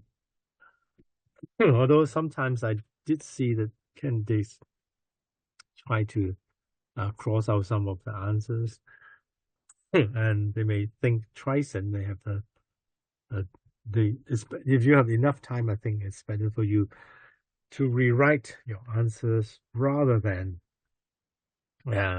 adding answers here and there, have some insertions, deletions that make it very messy. Excuse me. So if you have enough time, I would advise you to rewrite the things more neatly. But if you don't have enough time, just do it in whatever ways is possible. With the rambling answers, no heading, no middle, and no end. I mean, yes, I've seen this actually. This one whole page, no breaks, no separated paragraph, no separation of points. One whole page of answers, and really is to their own disadvantage, because if the marker missed your point, then marks will not be given, because it's too messy. Long answers with low mark allocations, yes. So I think I mentioned marks allocations is important. Make sure you answer according to the marks allocations. if they say list three factors and 3 marks for each of the factors. And for long questions, and probably it is a 13 mark or 12 marks questions. If you look at the question, and I think we have pointed out throughout the workshop that in the long question they do separate into different subsections. I mean, even though that's not stated very clearly, they've asked you this A, B, and C, and probably you would guess that marks will be given on the different parts. Actually, this is very true that I often see candidates writing long answers on one short question or short answers, and they're really wasting their time, and they don't get good marks on that. So I mean, that is unfortunate because they've been spending a lot of time, they're writing a lot, but at the end, it seems that they don't get high marks. Ignore the requirements. So you are asked to write a letter. You have to write a letter, a briefing note, to write briefing notes, write illegibly. I think I've told you already once that there are examiners telling me I don't know what he's writing. It's just drawing. It's not writing.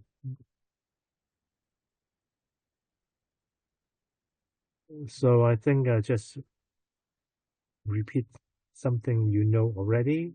Get prepared. So don't think that you can skip anything, not study. Organize your study space and time. Discover your learning style. Get familiarized with the online material. So I think online material is very important because the examiner also look at the online materials when they write down the answer. Make sure that some of the answers are in the materials. I mean, some of the answers, of course, are not in the materials. When you're asked to apply to a certain facts of the questions, of course, they are not in the materials, but some are actually in the online materials. Past paper, as I've said, you have to read it, and you have to learn how they answer the question rather than reciting the answers. So these are some basic things you should prepare for the examinations. It's difficult to get good luck if you're not prepared well. Take a challenge of the past papers. So if you have sufficient time, you revise the thing. It's always good practice for you to do some past papers by closing the book and see how well you answer. There's actually no point in reading the question with your notes next to you because that's not a practice under examination conditions. Study groups, if you have, and that's good. Stay motivated, updated. I think updated is very important. There are a lot of website papers from the institute, and you could also look at them. Keep in touch with the practitioners. Think positively. So we have a lot of turning supports to you. Stick to your study plan. And there's something we've mentioned already. So good luck to you all with some learning support, and hope to see you sometime in the workshop after you have done your mock paper and see how well you've been doing after this online workshop. Good luck to you all, to your examination. Bye-bye.